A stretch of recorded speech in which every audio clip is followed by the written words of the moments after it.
everyone. This is the December 12th, 2024 meeting of the Chatham Zoning Board of Appeals pursuant to Governor Healy's March 29, 2023, signing the acts of 2023, extending certain COVID measures adopted during the state of emergency, suspending certain provisions of the open meeting law until March 31, 2025. This meeting of the Chatham Zoning Board of Appeals is being conducted in person and via remote participation. Every effort will be made to ensure that the public can adequately access the proceedings as provided for in the order. A reminder, persons who'd like to listen to this meeting while in progress may do so by calling 1-508-945-4410, conference ID 302-026-930#, or join the meeting online via Microsoft Teams through the link in the posted agenda. While this is a live broadcast and simulcast on Chatham TV, despite our best efforts, we may not be able to provide for real-time access. We will post a record of this meeting on the town's website as soon as possible. In accordance with the town's policy, the public can speak to any issue, hearing, or business item on the agenda during the meeting when recognized by the chair. The way the meetings are run are as follows.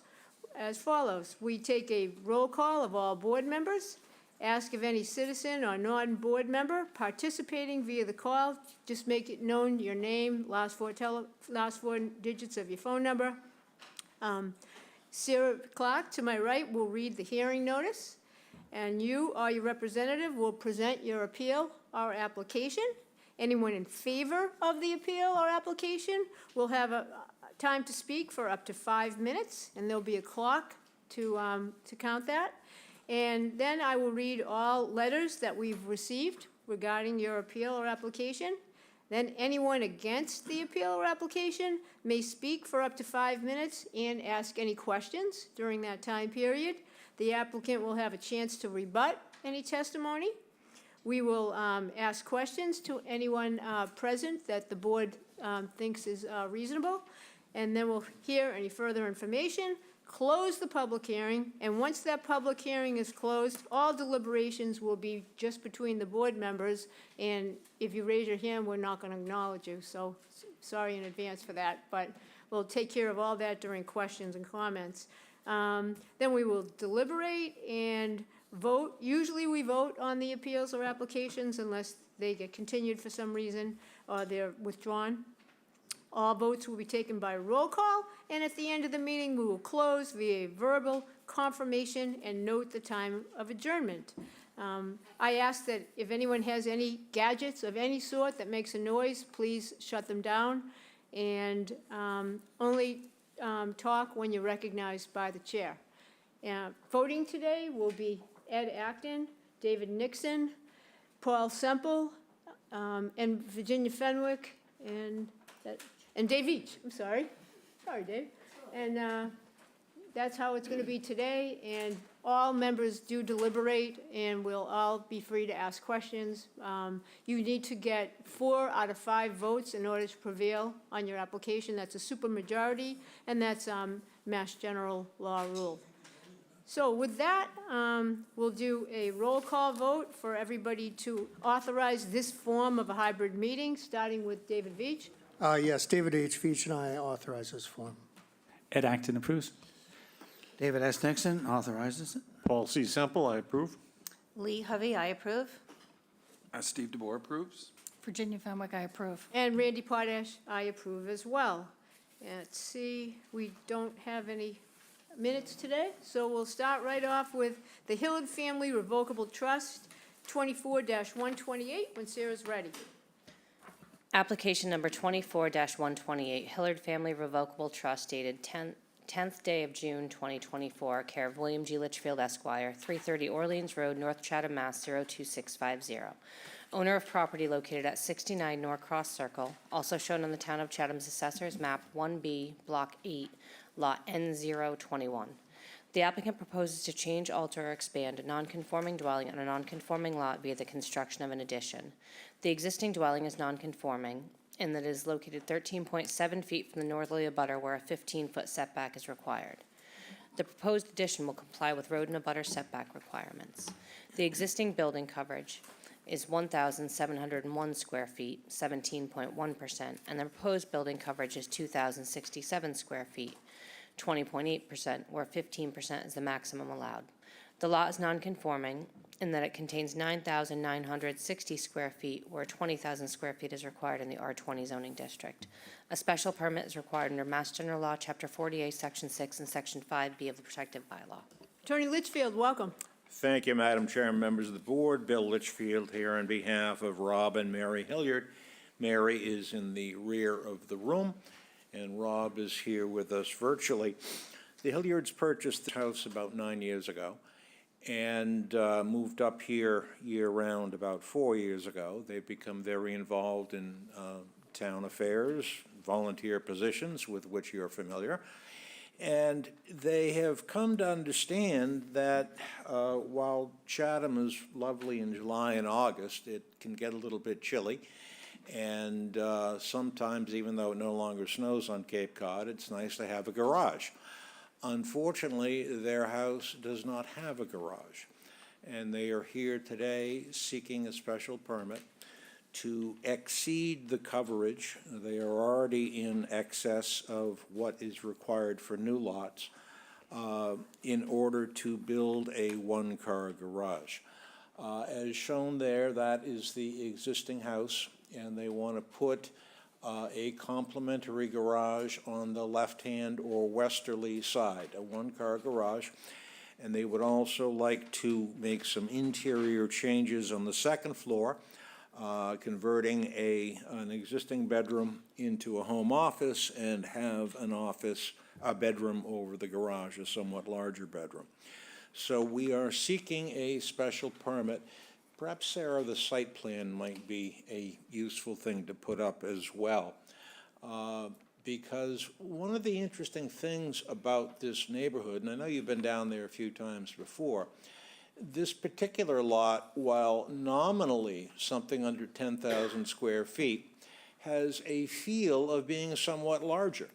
Fairview, as you know, becomes unpassable after you pass Norcross Circle. So to the right-hand side of their property line, there is thank you, exactly there, there's a significant amount of open space and vegetation which has the feel of being part of the lot. Similarly, on the south side, on the Norcross Circle side, they have some additional land area, which is part of Norcross Circle, but which gives the visual feel of being part of their lot. I mention this because we know obviously that the coverage number, the absolute number is low, but the percentage is high. But I think there are factors here which can warrant the grant of a special permit based on the finding you can make that constructing of a single-car garage, an addition of 366 square feet, is not substantially detrimental to the neighborhood, let alone substantially more detrimental. So we'll go into the criteria. I'm not sure if Bernadette McLeod, our house designer, is with us online. She may be showing up here in person. But as to the criteria, adequacy of site, including building coverage and setbacks, we have an older neighborhood with small lots. Not a single lot in the neighborhood conforms with current zoning, but the site is entirely adequate for the residential use which is enjoyed since 1956 when the house was originally built. I think you can find the site to be adequate for the addition of a one-car garage.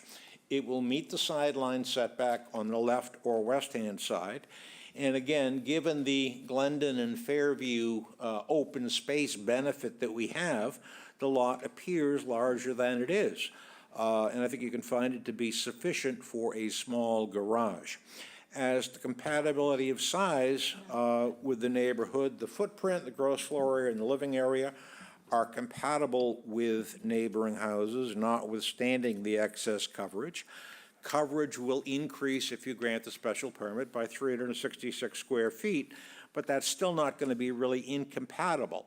I think in terms of the feel of the lot, overcrowding and so forth, it would be visually preferable to have a garage, or to have a car garaged rather than sitting in the driveway.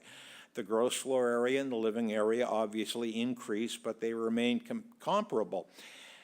As to compatibility with the neighborhood, I would observe, as I'm sure you did when you went out there, that all but one of the other houses in the neighborhood, 9 Shirley Drive, that's the only one that does not have a garage. Everybody else in the neighborhood has a garage. And I think we would be, frankly, more compatible if we had a garage. As to the extent of increase in nonconformity, we're nonconforming as to lot size, coverage, and also a rear sideline setback. If you approve the special permit, the sideline setback in the rear will be unchanged, and we meet the sideline setback where the garage is proposed. The coverage at 20% would be less than what was previously allowed in this neighborhood until the change in zoning.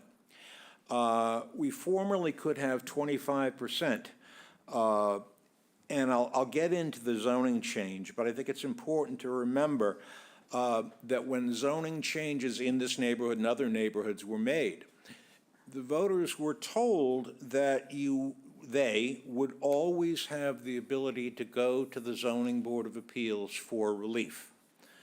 This is not a developer seeking to build a spec house of 12,000 square feet. This is a homeowner who wants a garage, and that is what, when we changed the coverage limitation, for that matter, when we upgraded the zoning from 10,000 to 20,000 square feet, that is what the voters were told, that the ZBA would have the ability to grant relief when it was appropriate.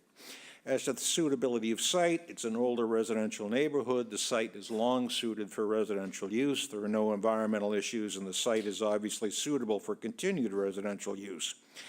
As to scale, sighting, mass, views, and vistas, neighborhood visual character, what is there now, thank you, Sarah, is an attractive cape. The scale is comparable with many in the neighborhood. It's sited appropriately. There's no real mass to the house as such, and there's no impact on views and vistas.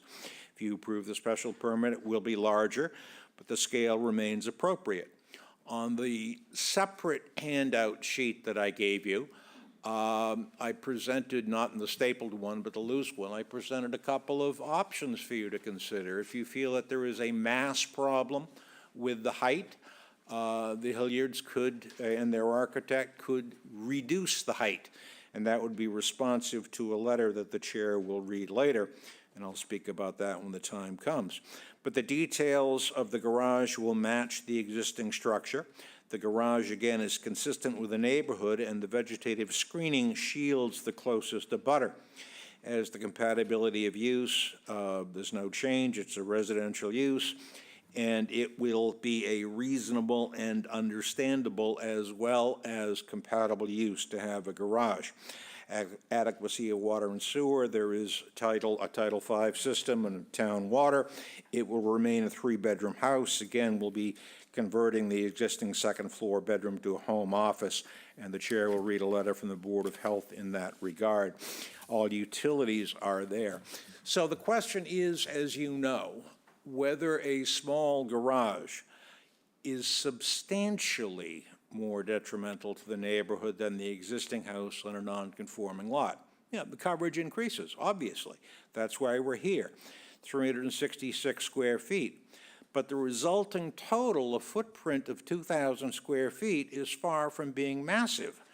The proposed addition in a neighborhood which is completely full of nonconformities is designed to be harmonious with both the existing house and with neighboring properties, again, all but one of which have garages. There is sometimes an understandable notion that nonconformities shouldn't be extended.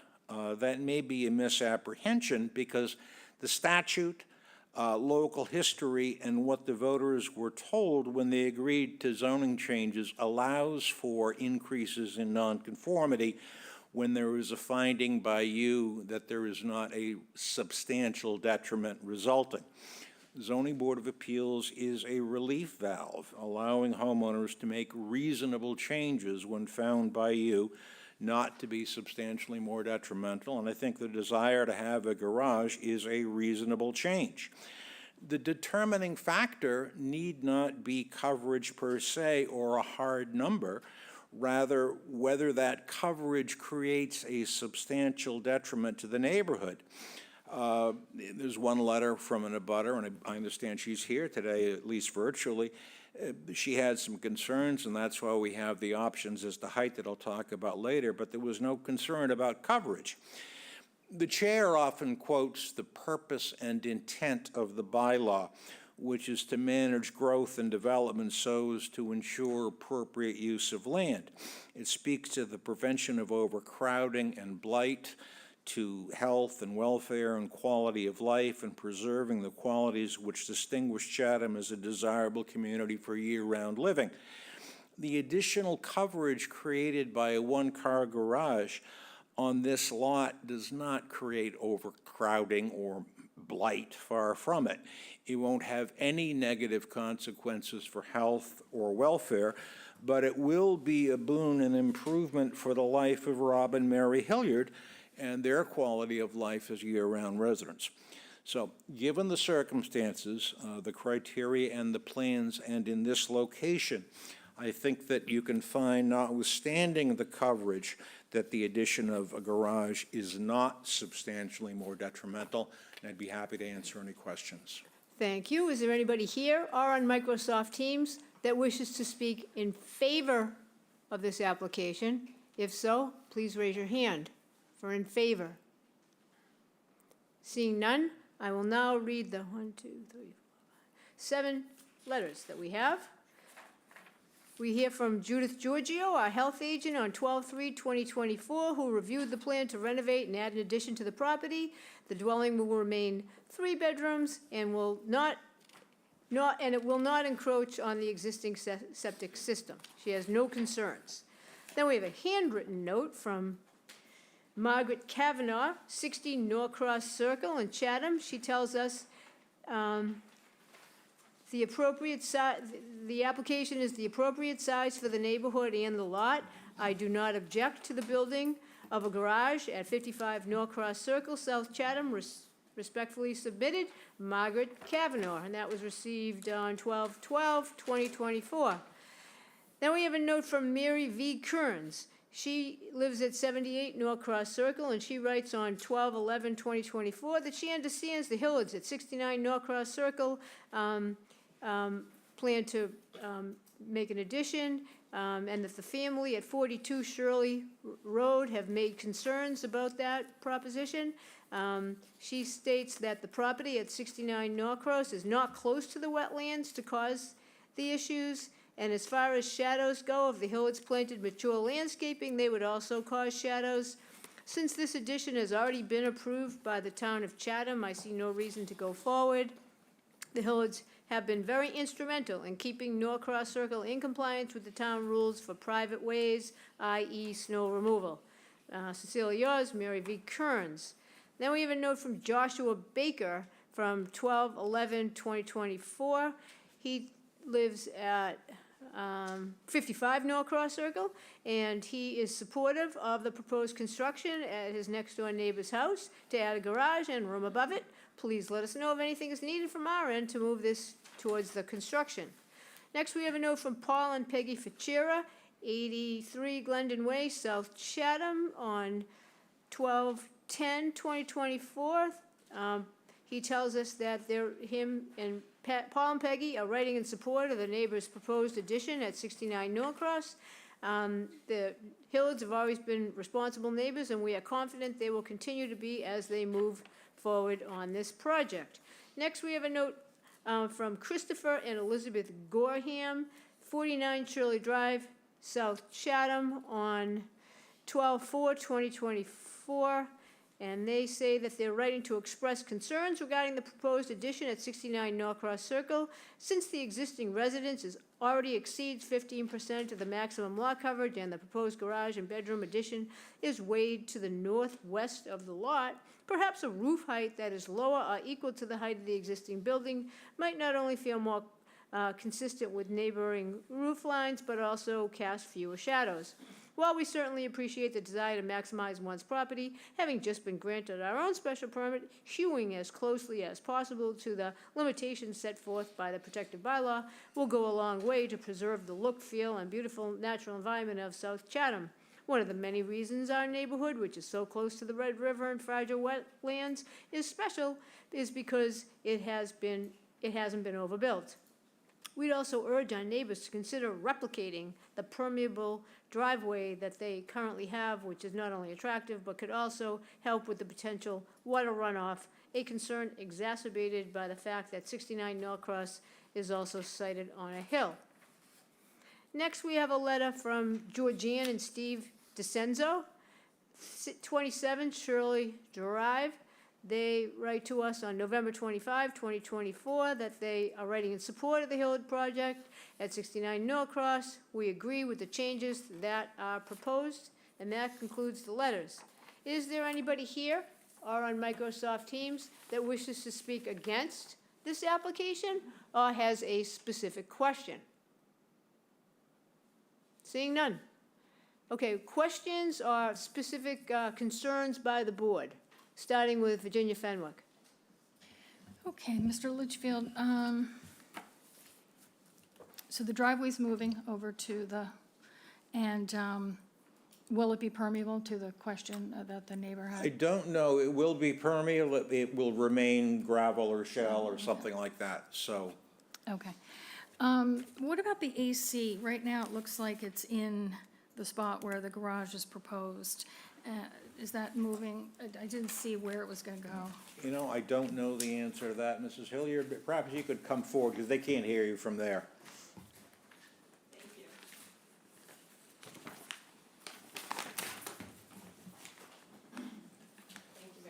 Yeah, welcome. When you get to the mic, just please state your name. Hi, Mary Hilliard, 69 Norcross Circle.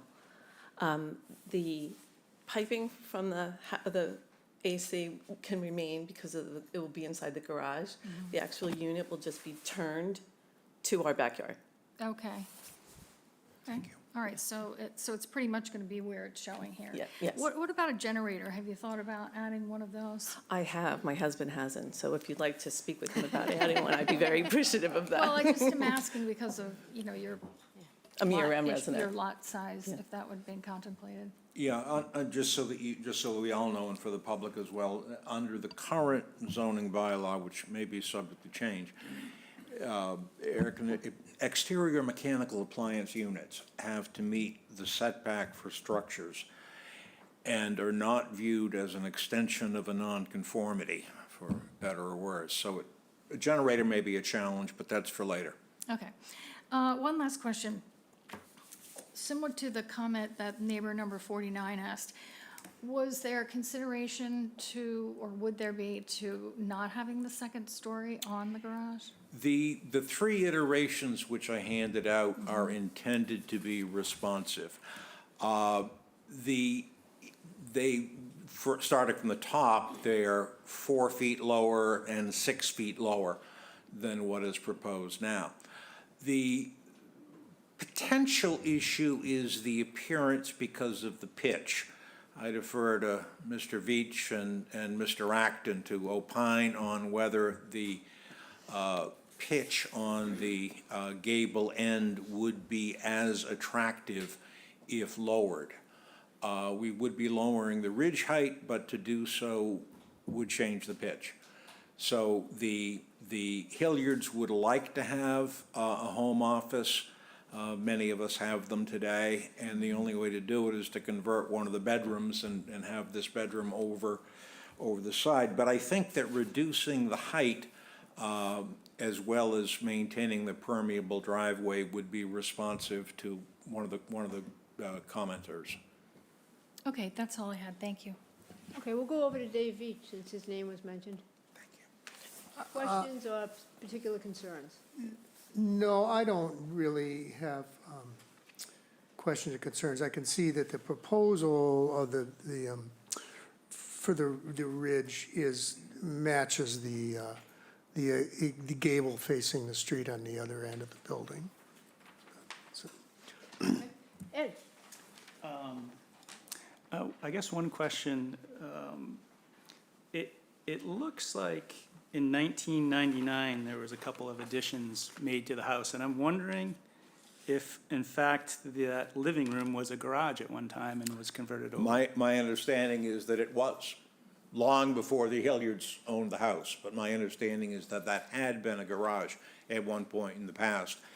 And a younger family lived there, had kids, and I think they wanted a place to shove them off to the side, and that was where it was. And then the ridge elevation of the existing house is, I'm sorry, I have trouble finding It's it. on the site plan, I believe, Mr. Acton. It is, well, she's only calculated it for the Addition. addition. But based on the handout that I gave you, we could probably subtract it out, because, well, let's see if she has it on here. Oh, the ridge elevation of the existing house is 62.4, but now we're talking apples and oranges in terms of. I mean, clearly, as designed, the garage would be taller, but we could go with any of those options that, if the board felt it warranted, to lower the ridge. Okay, thank you. David Nixon, questions or comments that you're concerned about? Well, my comments and my concerns are the height of the proposed addition, certainly. To me, it's certainly too much. But I'm glad Mr. Acton asked that question, because when I looked at the house, meaning about, was that not a garage to begin with? And it would be ludicrous to suggest that you return that to a garage, because that just isn't gonna work. And you'd lose the space that you're looking for above it, so to convert all that. So I guess I come down that I can't say it's a great thing for the neighborhood, but it certainly would not be over the top, we'll say, as long as the bottom iteration that you presented was what was approved. And I think you said that would be 6 feet down, something like that.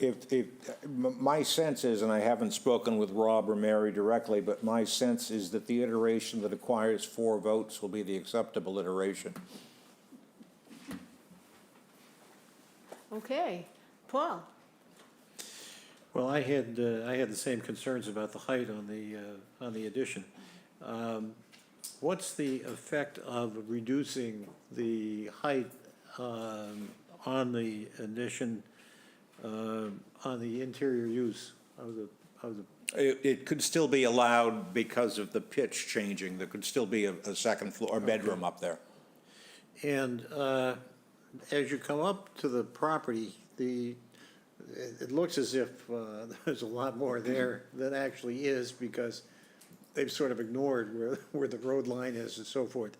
But I wondered if they considered moving the septic tank and just putting the garage on the right-hand side of the building as opposed to the left. I think we might have a street setback problem putting it there, regardless of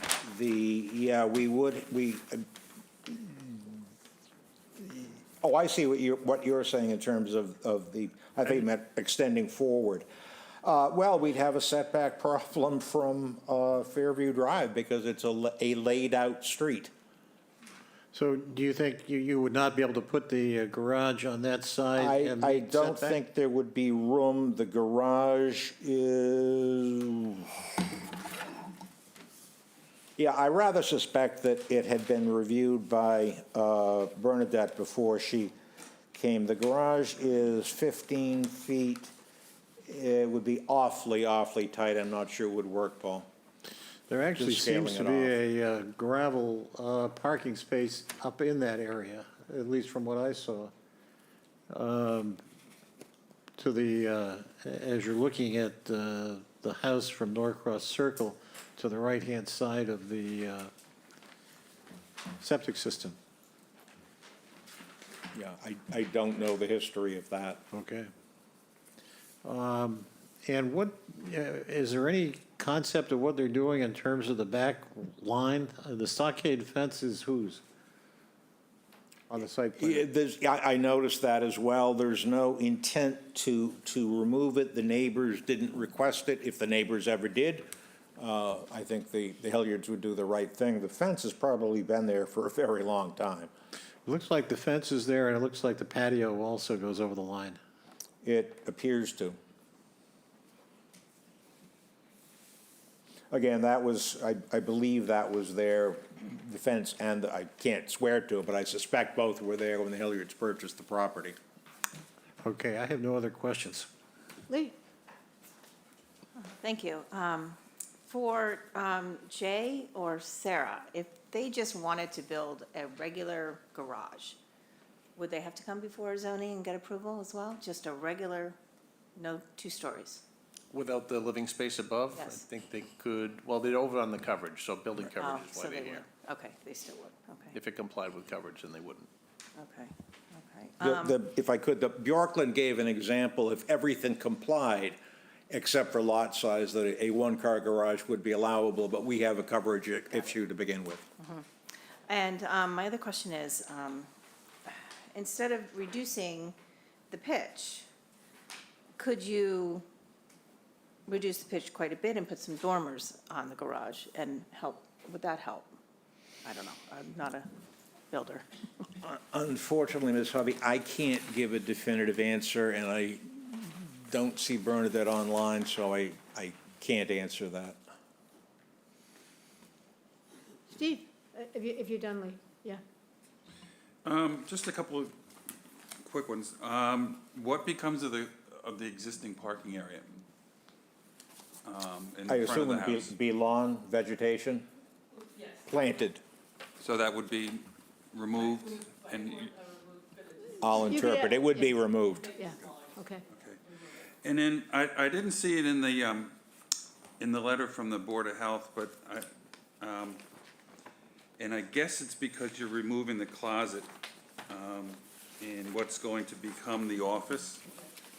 Yeah, it's a walkthrough. My understanding is that the board looks at a room through which one has to walk to get to another room as not having sufficient privacy Right. to be viewed as a bedroom. Right, so the fact that you're removing the closet, they didn't say anything about removing that door at the top of the stairs? No, but if Judy would like that done, tells us, But she didn't- her letter spoke for itself, but I think, it's easy to do, but Right. I don't think it's required. Okay, all right, that was it, thank you. And Ginny, you already asked your questions, and I don't have any questions, so Paul? I'll move to close the hearing and move into deliberations. Dave Veach seconds and votes yes. Ed Acton votes yes. I vote yes. All votes yes? Okay, so, deliberations. Steve? Well, I was a little concerned about the amount of lot coverage, but you're sort of behind an 8 ball here. You have the second smallest lot in the neighborhood. And if it was more in line with the other lots, 15,000 square feet, the percentages would be substantially lower. So we might not have so much of a problem. So I was a little concerned about it, but we didn't get really any letters complaining about overusage of the property. I kind of like the renderings that you gave us, the lower pitched roof. I think it's more in line with what used to be the garage, and it kind of balances out the house. So it meets the setbacks and things, especially on that side of the property. So I don't think I would have a problem with it. Okay, Ginny? So I recognize that the coverage ask is kind of small at 366 square feet. But while it's seemingly small, it is representing 21% of a building coverage ask because the lot size is that small. However, I think the fact that it's a garage and not just another room that they're adding makes a very big difference in my mind. you know, we have 4 or 5 months of winter here, and I think it makes a lot of sense to have a garage. I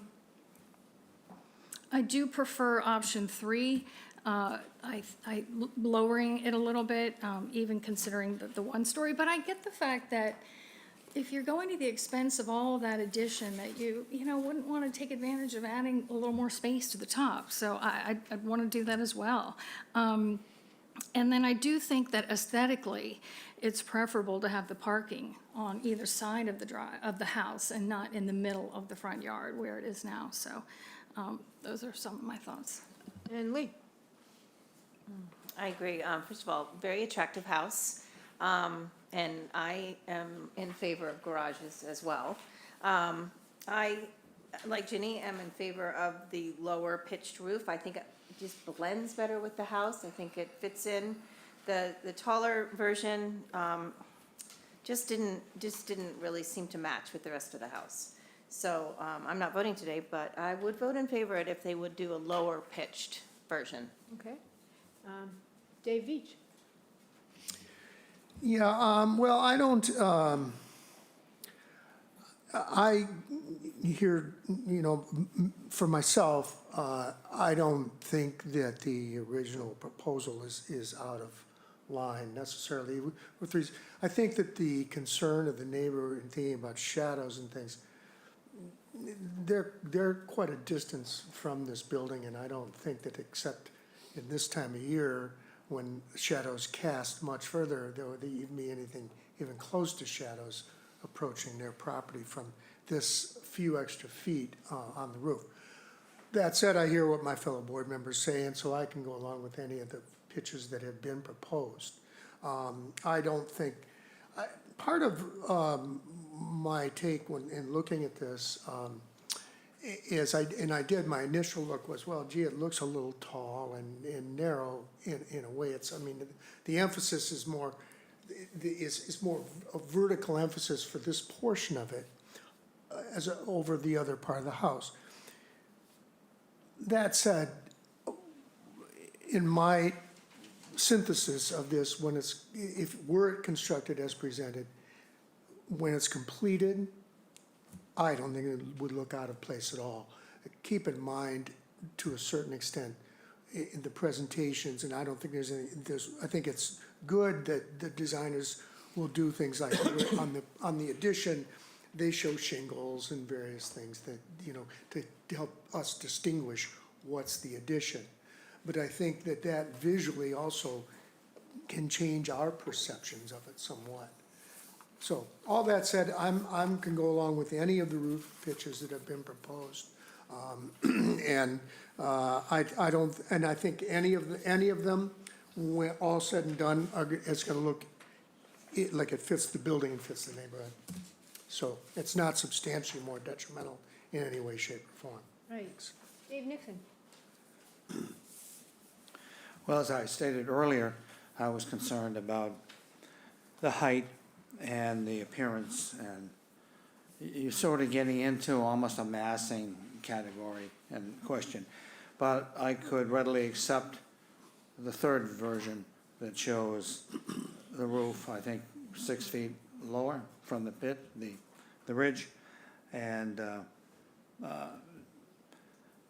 it would fit into the neighborhood if you did that. Can I clarify? Sure. So, yeah, I did a little bit of trying to read some of these little small, the print small things, but I think that the ridge on the third proposal, I believe, is about 2 feet lower than the originally proposed ridge. And that's just, I'm looking at the pitch and the width of the building, and it's around 2 feet shorter than not 6. I don't believe it's 6 feet, no. It says 2.6. Okay. What's Okay, that? we're in deliberation, so please. It looks to me like it says 2.6, the number, the tiny number on the third one. Yeah. Yeah. Okay. So, where are we? Ed? Yeah.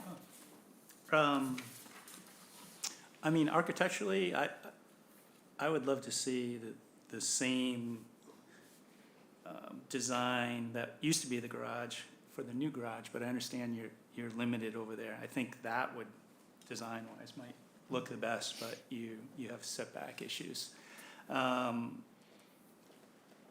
As far as the height, I guess it would be nice to take in some of the neighbors' concerns and perhaps, reduce the height a little bit. Other than that, I don't have any concerns. So you'd vote yes on the third option? I would. Yeah, and can you say you'd vote no on the one or two? Or would you? I don't think there's that drastic of a difference, so I could vote for either 1, 2, or 3. What about you, Mr. Nixon? If it was one or two, would you have voted no? Yes, because I've been offered 3 choices, and I'm trying to take the best one for the neighborhood. Okay, yep, I just So- am curious. I can't vote yes on, so I'd only vote yes on Yeah. the So one. what happens when you offer us choices? You know, you give a mouse a cookie. Anyway, I think that, I actually know in the past, this board has actually given a variance for someone that wanted a garage. So I think that we're very sensitive to garages, and I think this is, I would go with 1, 2, or 3, but I do agree that 3 is nicer, and I'm not voting. Did Paul talk yet? No, I'm so sorry, Paul. That's all right. Well, when I looked at the plans, my initial thought was that the height was a problem. And that was before I received any of the neighbor input. I guess just for clarification on the record, it seems to me that the preference that I have, and I think Mr. Nixon is expressing and others, is a 12/7 pitch, which is the bottom example that you've suggested in your handout, which it seems to me makes some sense.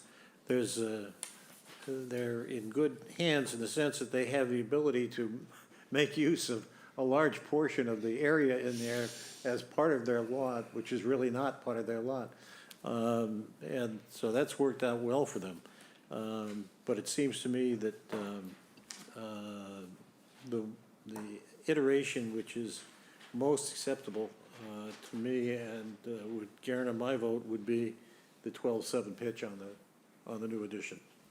Yeah, so do you have any issues with time limitations, or what are your thoughts on conditions? I think we would accept the conditions. I would expect that. And Sarah, Jay, and I, and Bernadette can agree that it is the bottom of the 3, and I'll ask Bernadette to provide final plans. Okay, so Paul? All right, I'll move to approve the application as submitted with the change that the roof pitch on the addition will be 12/7 as opposed to the original proposal of 12/10. And also with the condition that all construction activity and vehicles will be contained on-site or at a neighboring property with the permission of the property owner. Between June 30th and Labor Day, no exterior construction will be allowed. No work shall be permitted on the weekends, and construction activity between 8 a.m. and 5 p.m. only. All right, Dave Veach? Oh, wait a minute, motion? Oh, you did, that was a motion? Dave Veach seconds with a slight qualification, hoping that this is not being too fussy, but in the construction world, we would refer to that as a 7 and 12 pitch, rather than a 10, as opposed to the original was a 10 and 12 pitch. So just shift those numbers around. And I vote yes. All right. Ed? Ed Acton votes yes for the, I guess, the 7/12 pitch. I vote yes. All vote yes. Ginny? Ginny votes All yes. right, pitch perfect. Thank you very much. It's unanimous. Thank you. Come again. All right. Next, we're going to go to 36 Dune Drive, and that will be 24-132. I do not sign this one. Application number 24-132. Richard C. Pusio Jr. and Karen Pusio, care of Thad Eldridge, 1038 Main Street, Chatham, Mass. 02633. Owners of, owners of property located at 36 Dune Drive, also shown in the Town of Chatham's Assessor's Map 16A, Block 10, Lot C6. The applicant seeks to enlarge, extend, or change a non-conforming dwelling in a non-conforming lot via the partial demolition of the existing dwelling and the construction of additions. The existing dwelling is non-conforming in that it is located 18.2 feet from the southerly abutter, 20.3 feet from the northerly abutter, and entirely within the Coastal Conservancy District, floodplain elevation 13. The proposed addition will be non-conforming in that it will be located 18.6 feet from the southerly abutter where a 25-foot setback is required, and entirely within the Coastal Conservancy District where a 50-foot setback is required. The existing building coverage is 2,820 square feet, and the proposed building coverage is 2,845 square feet, where 2,800 square feet is the maximum allowed. The lot is non-conforming in that it contains 101.6 feet of frontage where 150 feet is required, and 0 feet of buildable upland where 20,000 square feet is required in the R40 zoning district. A special permit is required under Mass General Law, Chapter 40A, Section 6, and Section 5B of the Protective Bylaw. Mr. Eldridge, welcome. Thank you. Good afternoon. Thad Eldridge, East Southeast, here representing the Puccios. So I was before Conservation 5-6 years ago with the same project with just a dormer. The Puccios created more, added the dormer onto their building without requiring zoning, and they kept under the 50% rule for FEMA. We're doing the same now, except they want to do a little more work that will require zoning relief along with conservation. They're still intending to keep under the 50% rule. I think your microphone Oh, might not be that close. sorry. Yeah, thank you. Go ahead. So, yes, they're staying underneath the 50% rule by just doing a little project. They want to take out the existing garage and the second floor and put on a new one. The current floor level in there behind the garage is at 13.2, and under our requirements, that should be at 14. They're proposing it to be above elevation 14, so that'll bring that part into conformity. The first floor of the main house is still at 13.8 and will remain so. They won't be able to do any additional building permit to the property for 5 years without bringing the entire thing into conformity with the vertical separation. So we do have a lateral expansion on this one. I was able to put one stake in. There's a very small jog in the back of the garage. They'd like to cantilever it out to just square everything off. And in the front, where the step is now, they'd like to square that off as well. So these lateral expansions are not really expansions. It's not changing the impervious nature of the property, but nevertheless, they are expanding the footprint. There's a Cinderella deck in the back of the property. I've had a small handful of clients who have put these in and they've actually used them. But most people add these in and find them to be seldom used. Puccios are no different. They would like to remove that, and that's what brings our setback closer into conformity by increasing the distance to that lot line by 0.4 of a foot. The size of the site should be adequate. We're using a lot area to the record mean high water, and if anyone made it out to the back and looked at the dune, there's a lot of land out there that just continues to go. Technically, the lot extends there, and the lot area is significantly larger.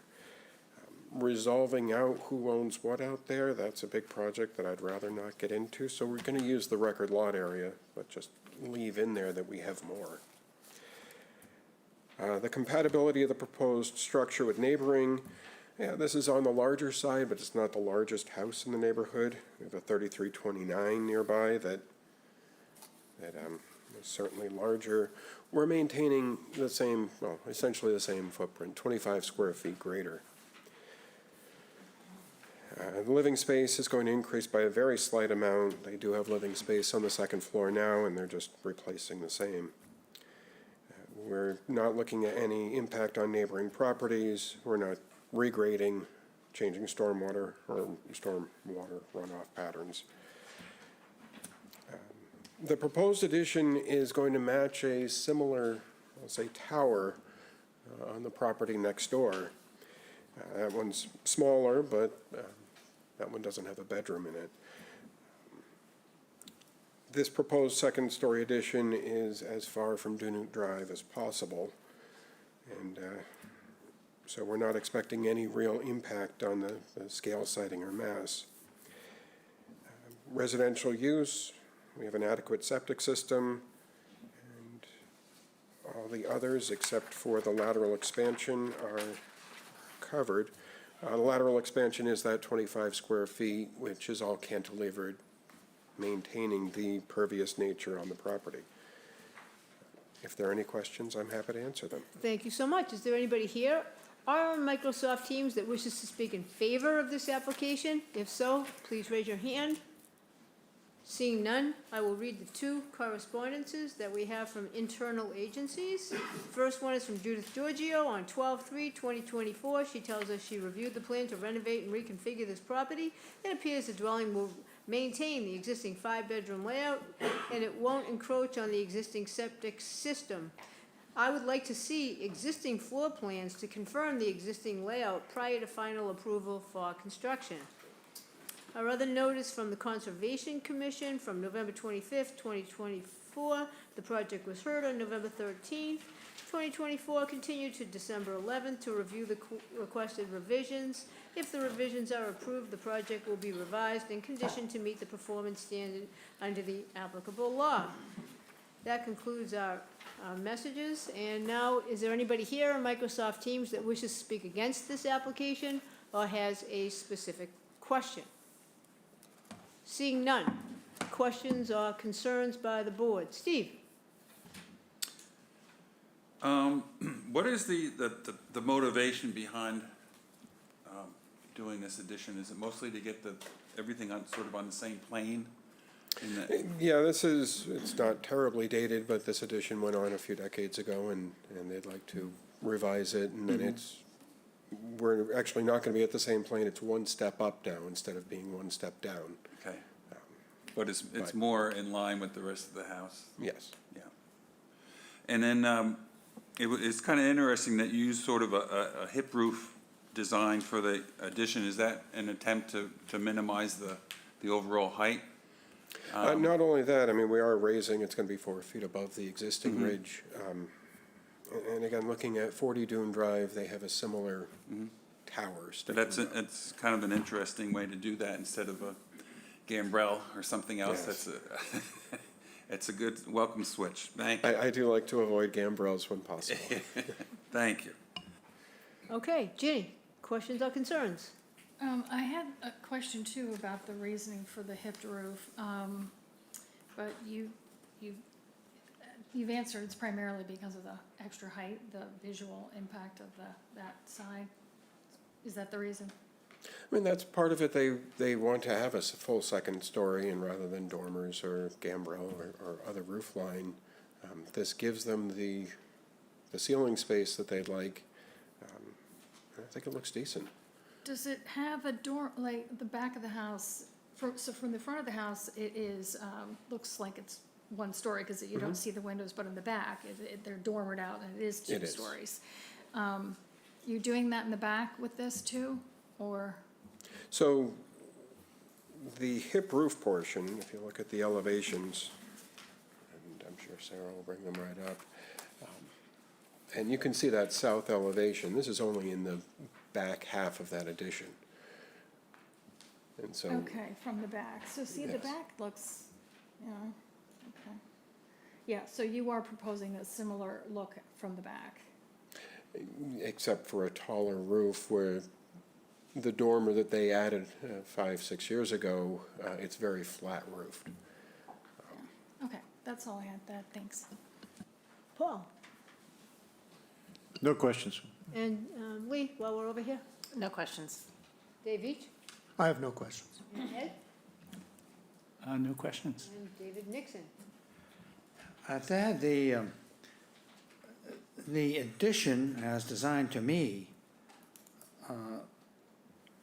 doesn't add to the attractiveness of the home. As a matter of fact, I think it acts the other way. And I'm kind of disappointed to see the roof kind of cut off with a pair of scissors or whatnot, in order to make it. And am I correct in assuming that the garage will not be used to store automobiles? I'm not sure. It's, Yeah, it doesn't, certainly some of the ones I own wouldn't be fitting in there, It kind of looks like, just the opposite of we had in the previous application where they wanted a garage to get the cars away from the view. Here, they're gonna be, there's plenty of places to park outside, but it seems to me it's going in the wrong direction if that's what's happening. So I don't know, have you discussed with them a different look to the second floor of this addition? I have not. It was really, Ted Spencer was the one who was drawing up the plans, and we reviewed different roof lines, different roof Yeah, types, it- and It just, and I seem to be the only one that's concerned about it, but it seems to, the house and the ones around it on that street or that circle have a similar flair and attractiveness, and all of a sudden, this throws us out of whack, But I didn't hear that from others, so. Paul, did I already go to you? I'll move to close the hearing and move into deliberations. Dave Veach seconds and votes yes. Ed Acton votes yes. Yes, All votes yes. Yes. And, okay, that does it. Okay, deliberations. David Nixon, you might as well finish your thoughts. well, to finish my thoughts, I'd like to see an alternative, to be honest with you. I can't believe that what they want to do can't be figured out in a far more attractive way. And what I'm speaking of in our criteria is, as it's designed, I really don't think it's compatible with the other houses in there. So I guess I'm leaning on saying that I don't think I have enough information and that this is the alternative that should be done. For me to vote yes, I would have to be convinced that that were true. If not, I would feel that the information, I was shortchanged and I'd vote no. Okay, David Veach? Well, I have a little bit different perspective on this, take on this, because I have some familiarity with the house next door. And the house next door does have something similar to this. It has a little tower. It's more on the back side of the water side of the house. And I know or knew a former member of the family that owned that property, and so I had spent some time inside. But also, I'm aware of it because I can see from our bedroom window, I can see the tower, if you will, on the house next to it on Dune Drive. So I think that when I saw this proposal, I saw that they had taken their cue from the house next door. Now, this is more prominent than the one on the neighboring property, but it's kind of an interesting, I don't think they're going in the wrong direction necessarily. I mean, you could see, if you're looking at the existing situation, it's a very flat, fairly flat roof dormer on that space up there, and doesn't really look very well in its present state. So I understand they're wanting to get some more headroom and so thus they need to go up in some way. This hipped roof, to me, works primarily because of the building next door. There are probably some other treatments they could give it that would be a little more tricky, a little trickier to design and accomplish, but it could be done. But as it is, I don't think, and given the location and the house next door and sort of the string of properties along there, if doing it in this way, I don't think would really be substantially more detrimental in the neighborhood, and I could support it. All right. Ginny, what say you? Well, I don't love it either visually. That's not within our criteria, the design, but I think if I'm hearing what Dave Each is saying, the house that's similar it's in the back, so you don't see it. That's why we didn't see it. Yeah, okay. One of the things that, I mean, it's a beautiful home and the property is magnificent.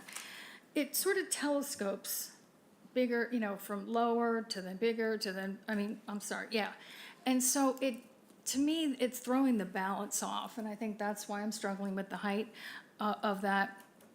However, they want a second story on a garage, and that's, but on its face, this application does not meet setback, one of them, frontage, CCD, upland, and building coverage. So it's, you know, it's kind of an ask if you think of, however, all of those things are very small. I mean, they're modest in they're not meeting the requirement. So while I don't love it, I don't think I could say it's substantially more detrimental to the neighborhood. I'm leaning that way. Okay, Ed? Yeah, I say I have to agree with Ginny. I don't love the design, but I don't believe it's, you know, substantially detrimental to the neighborhood. One thing perhaps that could be done that Mr. Nixon might not like actually, but not a cupola, but perhaps a rail detail on that flat spot, almost to make it look like a widow's walk or something like that. Maybe a detail to help, but I don't see it being substantially detrimental to the neighborhood. And Paul? Well, I agree with the comments that the other board members have made. It's I think they're trying to keep the look as being low and in the dunes with the cutoff roof. And it's actually, one of the things I noticed out there was when you look at 33 on Dune Drive, there's actually a cutoff detail in the back of that as you're looking up towards the lighthouse. So overall, I think, I don't think it would be substantially more detrimental to the neighborhood. And Lee? Well, I agree with a lot of my colleagues as well. It's not my favorite design. I'm wondering if there is another way to get the space that they want with a different roof line, a different roof, not the hip roof.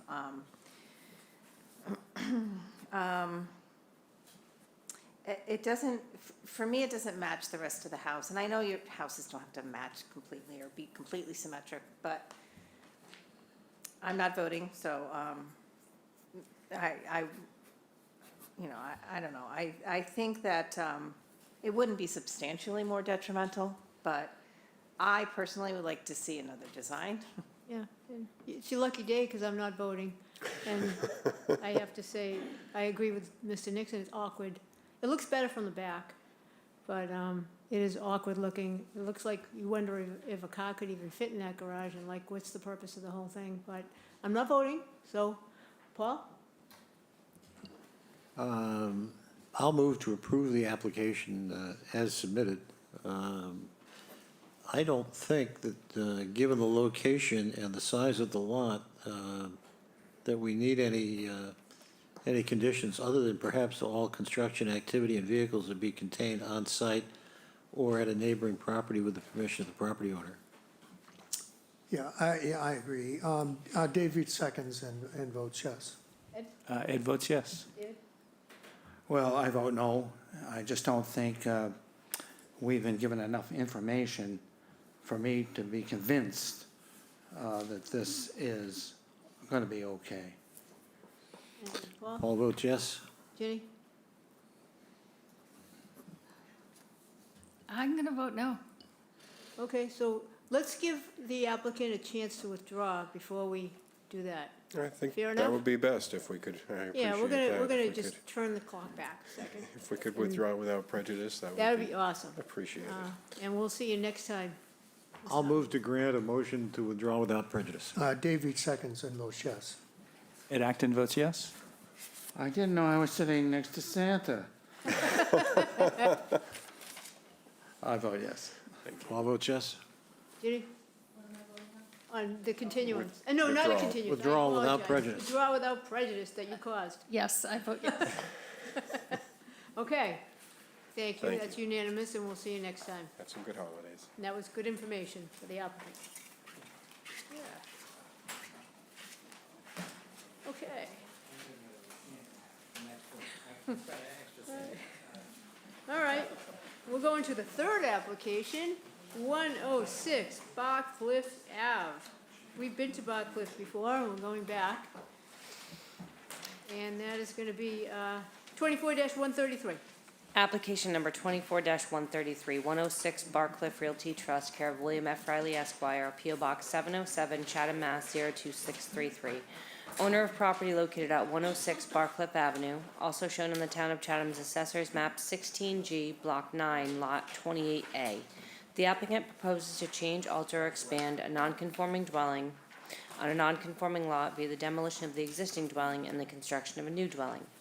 Both the existing and proposed dwelling will comply with all bulk and dimensional requirements, but is considered a substantial alteration under the second except clause of Section 6 of Mass General Law, Chapter 40A. Such substantial alteration requires the grant of a special permit. The existing building coverage is 860 square feet, 2%, and the proposed building coverage is 3,672 square feet, 8.7%, where 10% is the maximum allowed. The lot is non-conforming, and that it has 0 feet of frontage where 150 feet is required. The lot contains 42,178 square feet in the R40 zoning district. A special permit is required under Mass General Law, Chapter 48, Section 6, and Section 5B of the protected bylaw. Attorney Riley, welcome. Thank you, Madam Chair. Bill Riley on behalf of 106 Barcliff Realty Trust.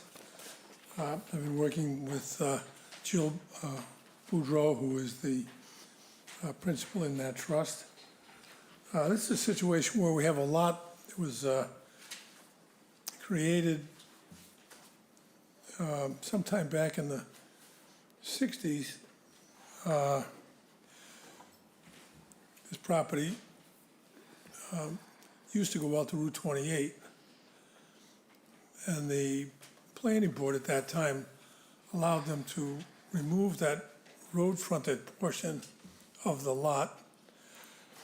In the note on the planning board approval says, well, there's been an access out to Barcliff Ave for many years that's certainly been adequate. And that's all they said. So we have a lot with no frontage that was approved by the planning board on a definitive subdivision plan, which is an unusual thing. In any event, it's a large lot, and the structure on it now is as I know you've been out there, is very modest. And the family's owned it, the Boudreaux,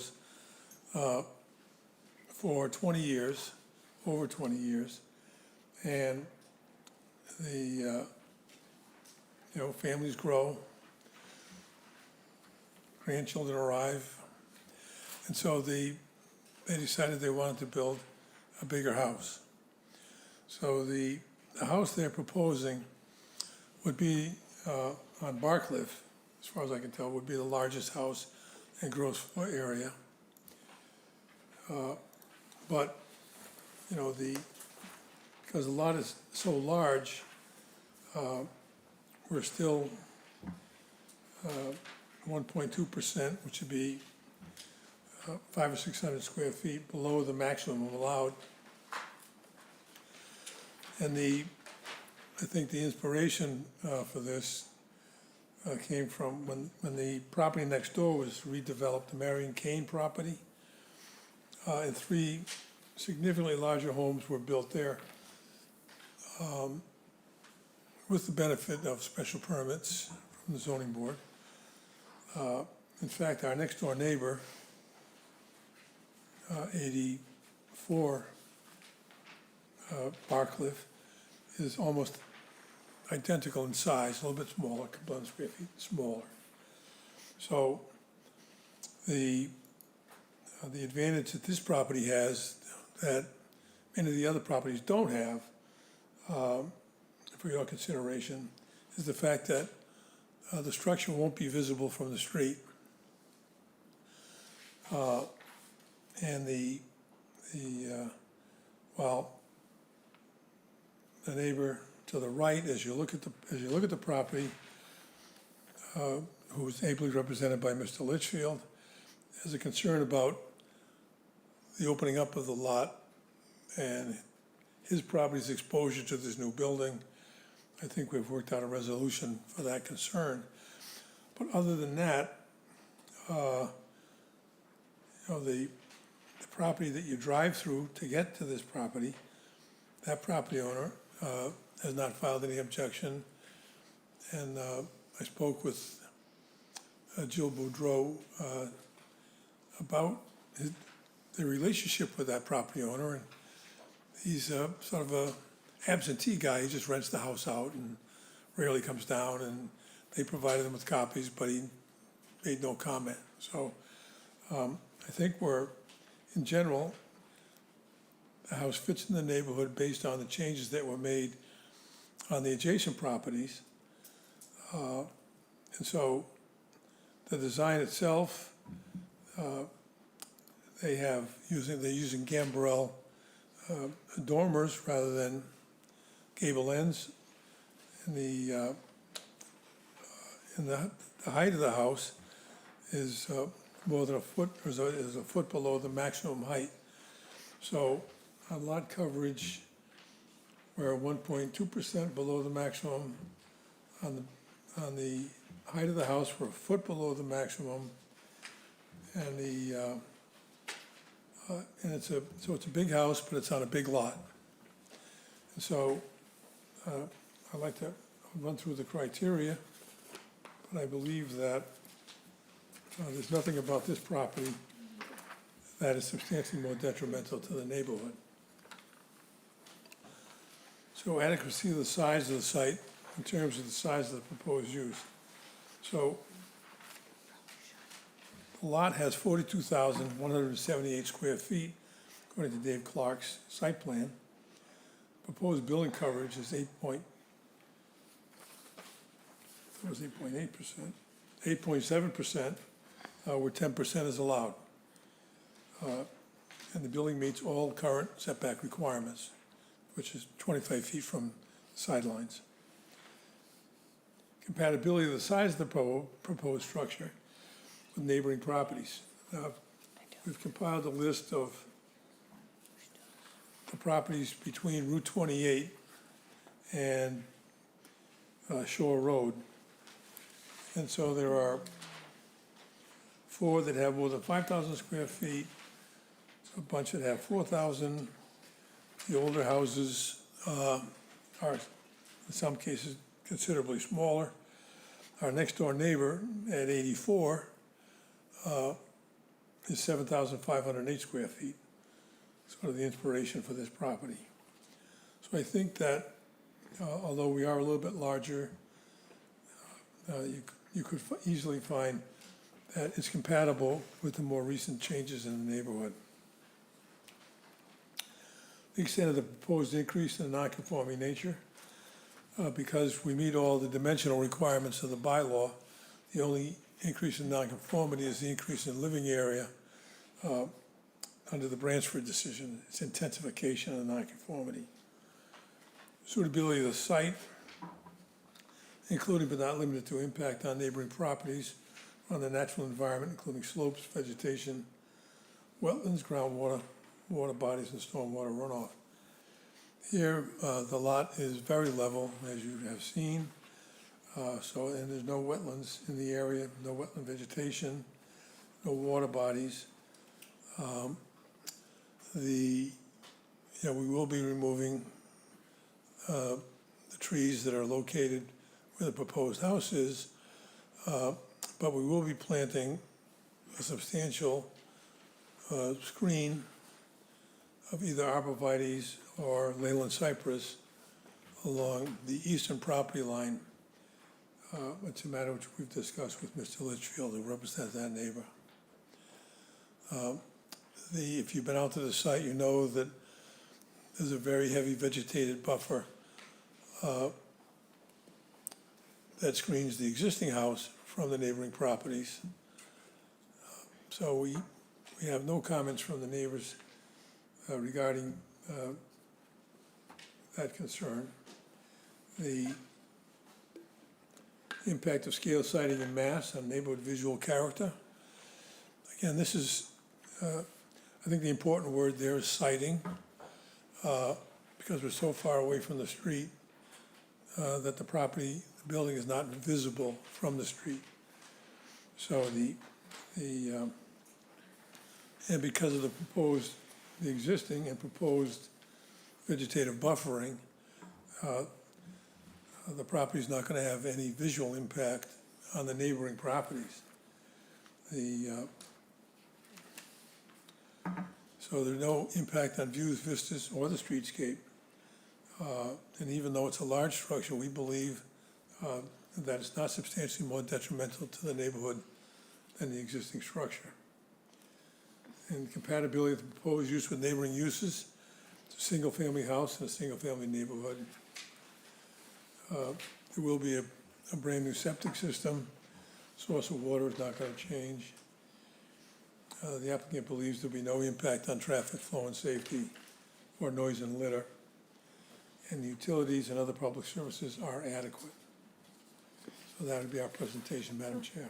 Thank you. Is anybody here or on Microsoft Teams that wishes to speak in favor of this application? Please raise your hand. Seeing none, I will read the 3 letters that we have for 106 Barclay.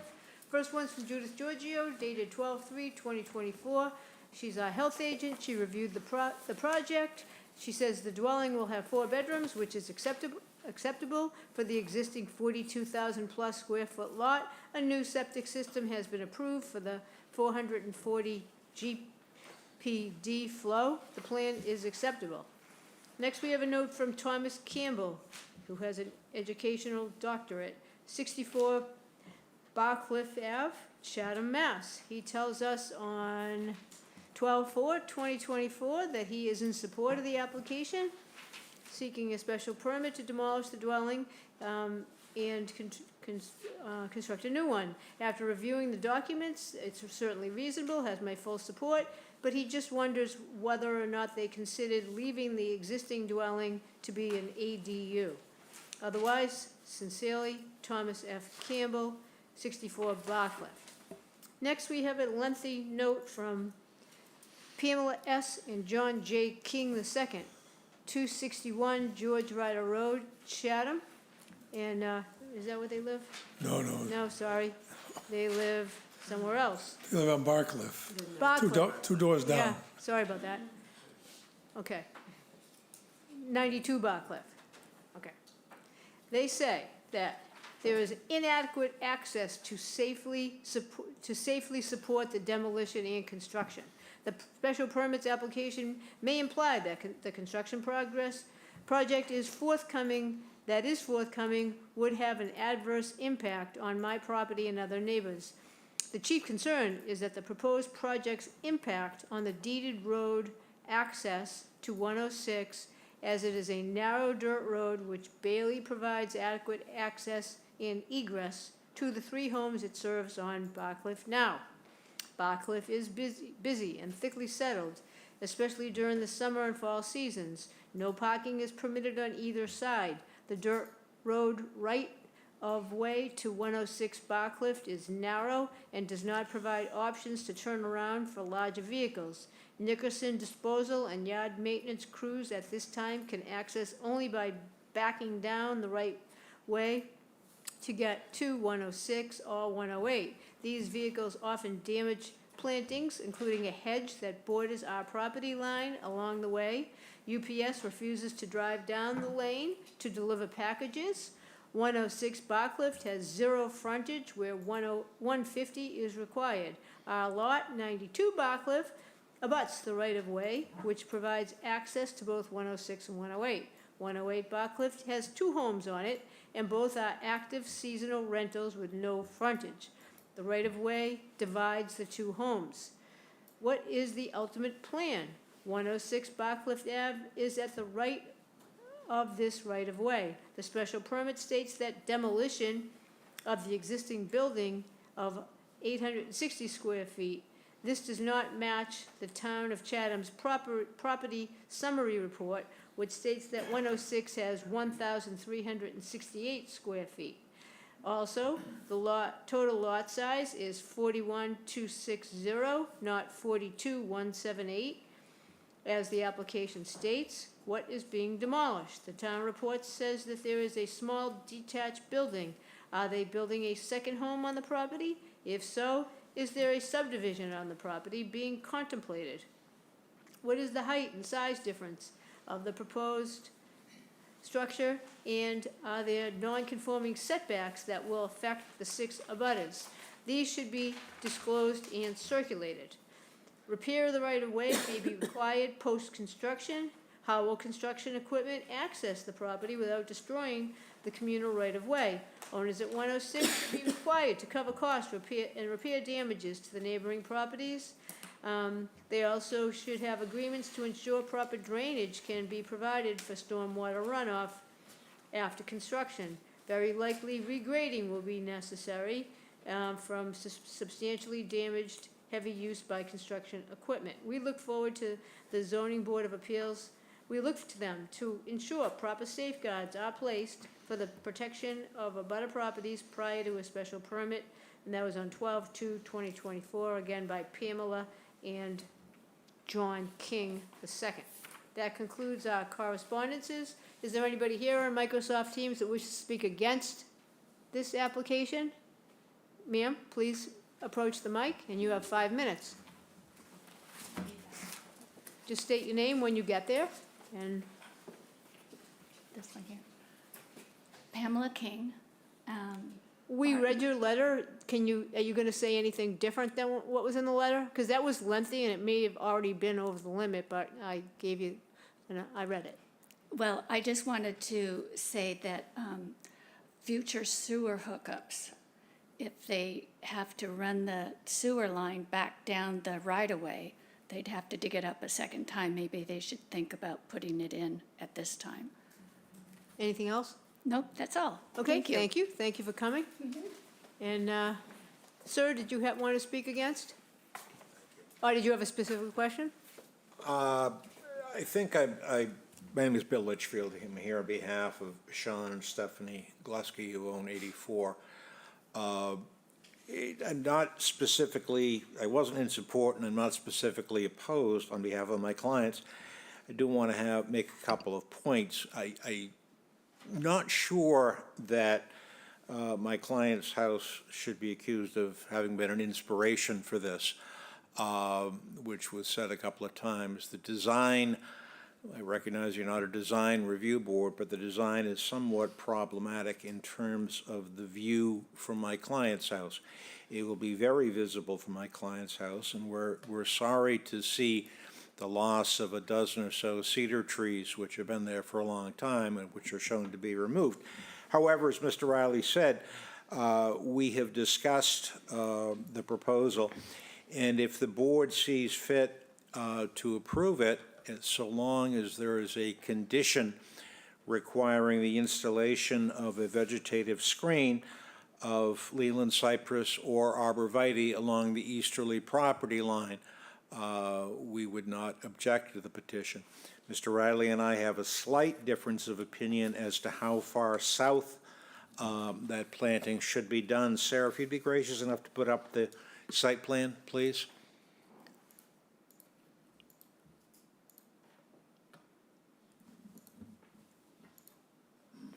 Thank you. It's not terrible. Thank you. There is,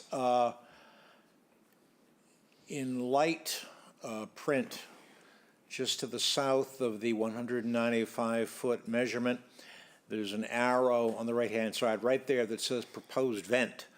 We're not entirely sure what that vent is for, whether it's for an IA septic system or whatever else. In any event, we would like to see the vegetative screen of arborvitae or Leland cypress go that far. I think Mr. Riley is, I can't speak for him, but my sense is that his clients are not willing to have it go quite that far. But so long as the board imposes a condition for a vegetative screen and that it be established and maintained, we would not object to the petition. Thank you. Thank you. Rebuttal time. Unless there's anybody online or anybody else that wishes to speak against or has a specific question, I just want to make sure.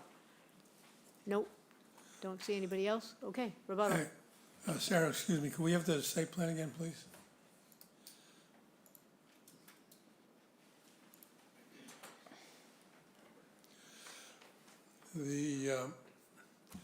So I met out on the site with Bill, and it's hard to see, but you can see there are fence posts marked along the property line if you look on your, so and the portion of, so there's a pool here in the backyard of the neighbor's house. Then the portion of the neighbor's house that faces this property is a garage, if you recall, if you've been out there. So we're a little mystified why he wants to protect the view from the garage, but we're happy to do it. So they have some arborvitae and some another significant tree in here. And we said, well, we'll take either arborvitae or Leyland cypress, as the parties may agree, and come along through 5 sections of fence, which is 50 or 55 feet or so. But it doesn't get down here. I said, well, if we're worried about the vent pipe, we'll put something around it, some shrubs or something. And we've also discussed that we would give Bill's client permission to plant, it would have to be on our side of the line, and this is what we've discussed. But if he wants to add to the 50 feet or so that we're gonna put up of Leyland cypress or arborvitae, he would have our permission to do that. And that's one of the things we discussed today. So we think covering, so let's say it starts here and goes to, see here the shed, right past the shed. So we would put up a line there that is between the house, their house and our house. The portion of the driveway that Bill is talking about is really just the driveway. So we felt that our offer was generous enough, and we're willing to let them do any more planting that they want to do. And so we believe that we're happy to accept a condition that we do a minimum of 50 feet of vegetative barrier beginning here and going down 50 feet. But other than that, we think that's plenty of protection because it screens his house from our house, our proposed house. Anything else? No, I think I think that, given the fact that Mr. Litchfield's client, his house is 7,500 gross area, we're 7,700 gross area. Our lot is actually bigger than his lot. So I think this is an appropriate use because you can't see it from the street or from the neighbor's properties, that it's not substantially more detrimental to the neighborhood. Yep. And I know, Bill's client is one person, it's not the neighborhood, but we're willing to shield his house from our house So we think that our proposed use with that requirement for doing the vegetative buffer is not substantially more detrimental to the neighborhood than the existing structure. And in answer to the question from Mrs. King, or maybe there's a question from Mr. Campbell, Dr. Campbell. The existing house is going to be removed. The driveway, which the Boudreaux have used for over 20 years, and they maintain it now. They anticipate that there will be, substantial vehicles going over it, and they'll be repairing it when it's done to the existing condition and width. As you recall, when you drive onto my client's property, the driveway is paved, and the new driveway will be paved as well. Okay, thank you. Questions from the board or very big concerns that you want to address now? Paul? Well, that access is extremely narrow, and I'm trying to figure out how construction trucks and so forth are going to go down through there and not damage it. Well, I think that it's not, in the first place, it's not that narrow. What's happened is some vegetation is encroached. So to the extent necessary, they'll trim up the vegetation so they don't damage it. And my car is not a big car, but, I wasn't brushing up against things on the way down. And even large trucks aren't any wider than 7 or 8 feet. So I'm not concerned. I think the concern about the narrowness of the width doesn't reflect the actual width of the way on the ground. It's just a concern about growth encroaching, which can be corrected.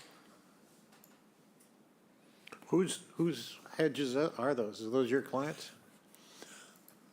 What, along the driveway? Yeah. Well, that's a good question. I assume that they would belong presumably to the owner of the property, who would be the owner between us and the road. But we have a right to maintain our access. And on the subdivision plan, the access was deemed to be adequate by the planning board because it's either 10 or 12 feet wide. So we have a right to maintain that width. They haven't done it up till now because, it's just single-family vehicles in general.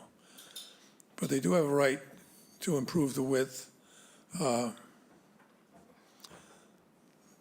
to the design width. Mm-hmm. So I think that's just trimming the bushes, that's all.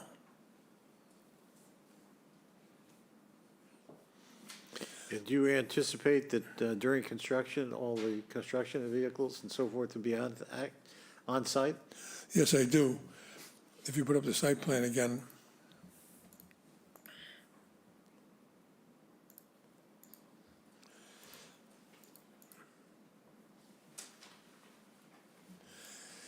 As you can see, if I can point this in the right direction. So we have, scroll up a touch, you can see we have this whole area here where the motor vehicles or construction vehicles could park without going on anybody else's property. So we have more than enough room. That area is all trees right now? Well, there are some trees here, but they're going to be creating this driveway as well. Mm-hmm. So several of those trees are going to be removed. But even down here, there's still plenty of room on the lot for the work. Plus, they're going to demolish the building in the back as well. So there is really a lot of room for the construction vehicles.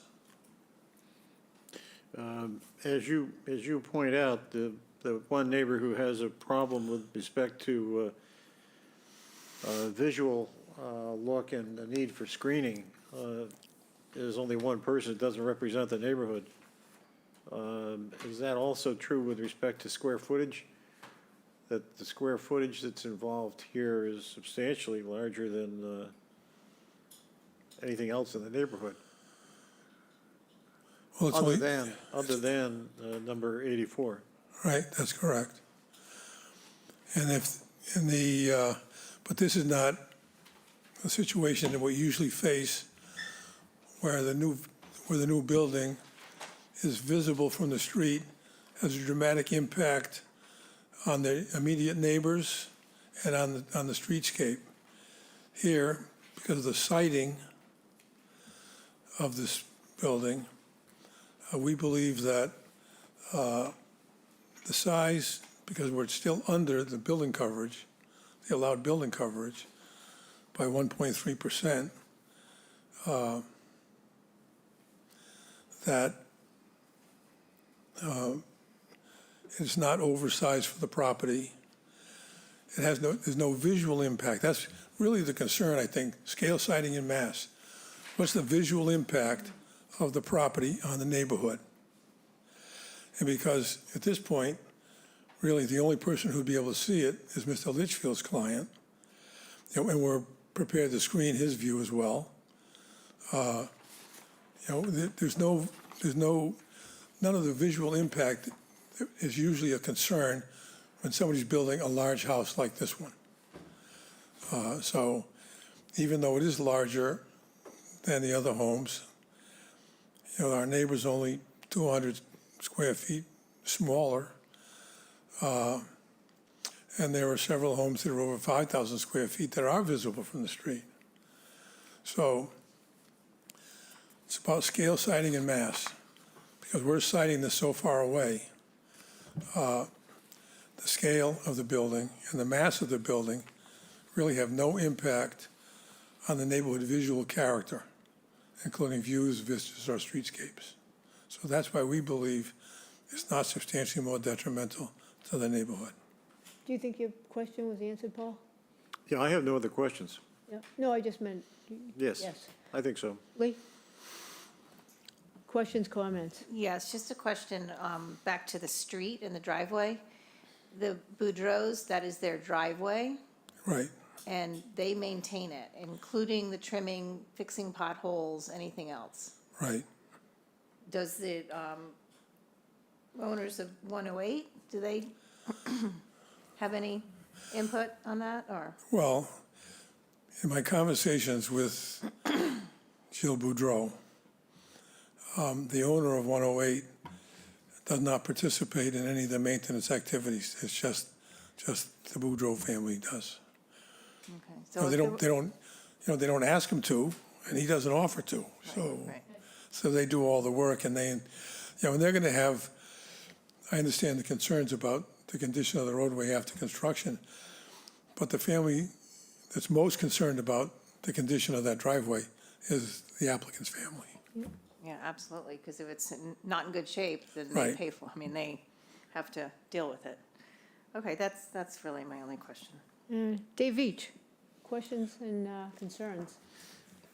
Yeah, well, Bill, so in talking about the planning of the screening, I've noticed that lot line along there is, the entire line is about almost 200 feet. So I scaled off the 50 feet that you were proposing, and if that 50 feet is from the corner there, the benchmark. No, it's not from the corner. It's not. It comes out probably about, 15 or 20 feet. There's already existing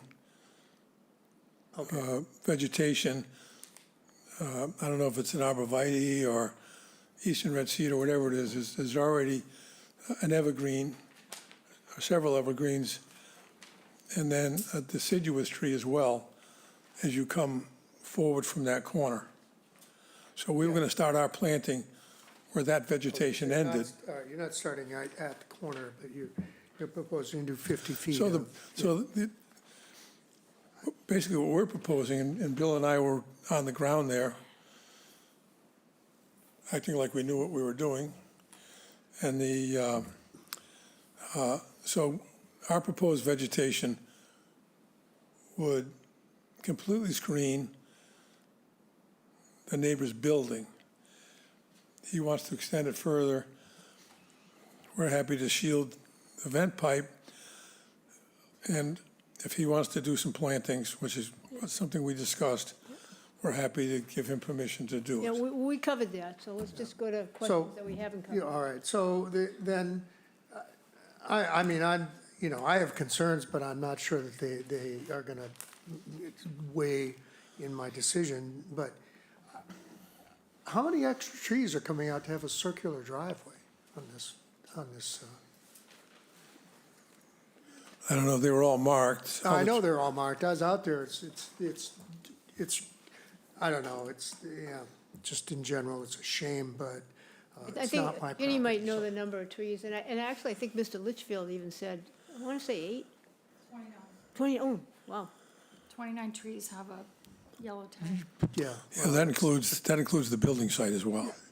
That's the building site as well, and I mean, I'm just looking at, well, yeah, I understand, I believe I understand some of the reason given to surrounding buildings of why they would choose to site the building in where they have. But when I look at, gee, you could do a driveway where you had a considerable turnaround, enough turnaround space and eliminate that loop and at least save probably half a dozen trees, but that's what Bill telling us is gonna park during construction, so who knows? I have mixed feelings about a lot of it, but, I don't own this property, and if I were doing it, I'd be doing it a lot differently, but I don't own it, and so, I think those are really my only concerns. And Ed? Just one question, and I don't know if you can answer it. There was a comment about the sewer line. Does anyone know when sewer is proposed for this area? I'm pretty sure it's a long way off, Okay. because anything that actually borders on the ocean is the least concern for, they're concerned with protecting ponds and embayments and things, so, So not to be rude, but you don't know? yeah. No. Okay, thank you. Dave Nixon? Well, Mr. Alley, when I first saw the rendering of the new home, I said, wow. And then from your analysis, the gross floor is almost 6 times larger than what's there now. I'm talking about the dwelling, not the shed, just the dwelling. Right. And it just seems to me to be such a huge jump for a neighborhood to handle from what was there. And that's what we were concerned about. So could you give us some insight as to why your clients feel that they need something that's 6 times larger than what they have now? Well, I wasn't aware there was a criteria that dealt with a change in size from what's there to what's proposed. I thought we were really supposed to consider what's proposed as it affects the neighborhood. I can tell you the reason why they want to build a larger house is that there are children and there are grandchildren. And they want to be able to house them, in a house. Obviously, this is a structure they can afford. They want to have a nice accommodation for all the members of their family, all 3 generations. And so that is why they had this house designed. And I ask that because when I see where, on the site plan, where it's placed, it's almost shoehorned into that space, getting very close to neighbors, and now I know there's some screening, and you talked about something. It seems to me to be an overreach, and you talk about the neighborhood, and you say, yeah, and your analysis, applicant believes the proposed new home is compatible because the most immediate neighbor is almost identical. End of statement. But there are smaller, older homes, because it's a very old neighborhood. So when I try and determine compatibility, I really am looking at everything, and I know about the screening that they plan to go in and all that, but a lot of screening, 10 feet, let's say, that's really maxing things out, and starts to look old and lousy and so on and so forth. And this house, I didn't check the height, but did you gentlemen check the height? Is this a 30? It's 29 feet where 30 29. feet's allowed. Okay, thank you. So we still have a lot of home that could be visible over that. So I don't buy the argument that putting all this stuff up, all of a sudden, it disappears. It's still there. It's still there. All I can do is point out that this board approved the house next door at 7,700 gross fleet, or 7,500 gross floor area. And so, and I believe they have, larger coverage. Our lot is a larger lot. We're 1.3% below the maximum 10%. We're below the maximum height of the building. We meet all the setback requirements. And to the extent of the alluding to the fact that, well, vegetation might look lousy in a couple of years, I'd suggest you remember what the rest of the vegetation around this property looks like. They're all arborvitae or leyland cypress. They're all very healthy and very green and very well maintained. And I would submit to you that my clients, when they plant this barrier along the property line with Mr. Litchfield's clients, will do the same thing. And the fact that if somebody went up on the roof of the property next door, they could look across the arborvitae and see our roof, I honestly don't think that is substantially more detrimental to the neighborhood. And I'd also point out that other than the concerns from Pam, we have one letter in favor and no other letters objecting to the proposal. And Ms. Boudreau has discussed this with most of her neighbors and let them know what they're proposing. And so I believe that, the fact that a large house is going to exist in a place where it can't be seen from the neighborhood or from the neighbors, I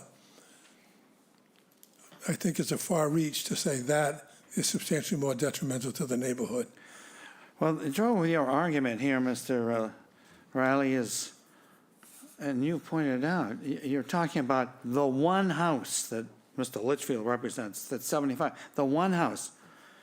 It's all everybody. It isn't just the one house. And that's what the neighborhood is. And it's wonderful to say that nobody can see anything and that nobody sent in letters. But as you point out, or someone did, that the owner of, I think, 2 of those homes is never around. He rents it out and all that. So, well, that's the end of my questions. Thank you. Yeah, sure. Steve, questions and concerns? Well, I guess my biggest concern, and it was, well, there's 2. And they've been sort of touched on and addressed, but I was going to ask about who actually owns that driveway? And I guess it's the driveway to that property that comes off of Barcliff. Technically, it's the driveway. Well, the portion of the driveway, or the access way, that is between, yeah, right, so leave it out like that. 108 is the owner of the driveway. I'm sorry, what? 108 Barcliff is, the driveway falls on their property. Yeah, so, So all right, so 108 owns from Barcliff up to that house? Yeah, I'm having trouble seeing it. Where's our locus? Right there? I don't think so. Oh, I see, okay, right. Okay, so this is 108. Yes. This lot here is 108. Yeah, so they own what we call the fee in the way. So they own the ground, subject to the rights of this property to use that. So I don't, Okay, so if there's damage done to that, there's potential damage to someone else's property by driving large trucks over it to get back to where the construction site is. I would disagree with that characterization because, you know, in real property law, you know, property ownership rights are referred to as a bundle of sticks. So in this case, one of the sticks in that bundle is our right to use that way for access to our property. So, so we're gonna protect the adequacy of that way because it's our access to the property. So we actually reviewed that, so what we're gonna do now is read a comment from the property owner at 108. So there is a comment from Amanda, and we'll just say Amanda V, because I do not know how to pronounce your last name. She says, if it's helpful, my family owns 108 Barcliff, and we did not submit any concerns because we have none. Okay, There you go. I'm on the line and willing to comment on that too as well. okay. Well, can we just take you as the word you just said, since that, or do you really Absolutely. have more to add? Is it? Nope, that's it. All right, that's great, thank you. Okay, so any more questions? Well, Steve, that yeah, we so haven't I was just kind of concerned about who ultimately is going to maintain that property, because it's almost undoubted that there's going to be some amount of damage done to that way getting back to the construction site. So I just wanted to, you know, sort of get it on record that if there's any damage done, it's going to be mitigated. Well, it's gonna be completely repaired. I mean, again, my client's interest in maintaining the driveway is superior to everyone's except the owner of 108. Can we condition him to do that? Absolutely. All right. Okay, All right, good. because, you know, a bigger house means more traffic also, so it's not only construction vehicles, but it's going to be vehicles So we'll set that after, as a subsequent. condition. Yes, That okay, help? so I would like that. Yeah. And then the other thing, or the concern that I had, was the amount of trees, and we sort of touched on it briefly, the amount of trees that were going to be cut down, and I'm not sure a circular driveway is absolutely necessary. There probably can be other things done. But there's also no official planting plan of how all those trees are going to be mitigated, and I would like also another So condition, that could be part of the, I think it's already going to be part of the condition. Okay. that there's been no, you know, there's been plus or minus 50 feet of Leland spruces. So if this cedars. if this is approved, then we'll We're going to have to we'll address condition that as well. If it's approved. With a specific number Yep. or distance. We Okay, can try that, okay, yeah. thank you. Ginny, questions and concerns, and then we're going to go back to Mr. Nixon, he has another question. Okay, I don't have a question, but I have comments, concerns. Okay. Okay. The trees is one of them. There, as I mentioned, there were 29 that I counted. You know, they're mostly two cedar trees, not, you know, pitch pines that are kind of weak and don't look so great. They're very, very attractive, and some of them are quite substantial. They're really old. So I think that's a lot of trees, so that concerns me. And then the other concern is the size. Mr. Riley said, you know, it's a big house, but it's on a big lot, and that's true. But just because it fits on the lot and it meets the setbacks doesn't mean it fits in the neighborhood. I don't know that I agree that it's not substantially more detrimental just because you can't see it from the street. I think that the chart supports that. It's the largest house on the list of 18 other homes. So those are my comments. Yep. So, Mr. Nixon, you had a question for Mr. Litchfield. I did. Mr. Litchfield, please. We're still in questions, so we haven't closed the hearing yet.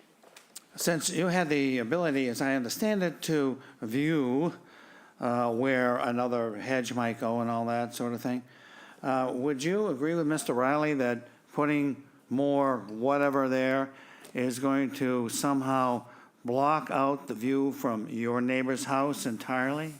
Not entirely, no. If Sarah would bring up that aerial again, that would be helpful. That gives a sense of, I do agree with Mr. Riley that the vegetation does not need to start at the, where the three property lines come together, right there. As you can see, there is some vegetation on our side. So if it ran from the end of that vegetation south from there, it would be an improvement. Would it block the view of the house? Absolutely not. Leland cypresses do grow. Arborvitae grows more slowly. And the only other, so I agree with you that no, it would not completely block the view. One other point, because you give me the opportunity, the footprint of my client's house, which my client did not build, is only 2,900 square feet, significantly smaller in terms of footprint than what's proposed here. Thank you very much. Okay, so everybody had their questions and comments, yes? All right, Paul. I'll move to close the hearing and move into deliberations. Dave Veach seconds and votes yes. Ed Acton votes yes. Yes? All vote yes. Jeannie votes yes. All right, now deliberations. David Nixon. Well, it's the situation that we get quite a bit of where things are maxed out. And as Mr. Riley's pointed out, it doesn't go over the limit, doesn't go over the 10%, I think, in this lot. Yeah, 1.3% less. Mr. Riley, we're definitely not going to Yeah. violate this one. But that doesn't convince me that it's not just too darn big for that neighborhood. And I think Ms. Fenwick brought this point up, that when you look at everything around, just because, and I'll thank you, Mr. Litchfield, for qualifying that the footprint of his house, to me, it's going to be out of place. You can't hide this completely. It's simply, the massing of this is too much. I'm concerned that it's not compatible with the neighborhood. There's one large house, maybe, but it's not as large as we thought, and there's a lot of smaller ones and so forth. So the impact is not on the street, but it is to the neighbors, and I don't care about screening, it's still there, that impact is still there. And the traffic flow, if you have a house of this size, there's another so many vehicles and all the rest of it. I just think it's too big a project for this particular lot. And when you look at it, as I said, if you look at how it's shoehorned in here to take advantage of, okay, well, we can fit it here. We don't need to use this land over here to the left of it, but it fills up the whole lot in that area, no matter which way you want to go. It's simply too big a project for this site. Okay, Mr. Veach.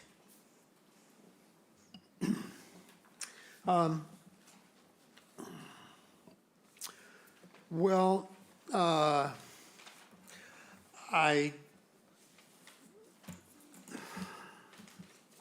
as I said earlier, I certainly would not try to develop this site in this manner if it were up to me. But it's not, I don't own it, it's not up to me. It is a large house, it's kind of large and sprawling, and they're taking down another building, et cetera, but I guess given, and it is true that there are many smaller buildings in the surrounding neighborhood. And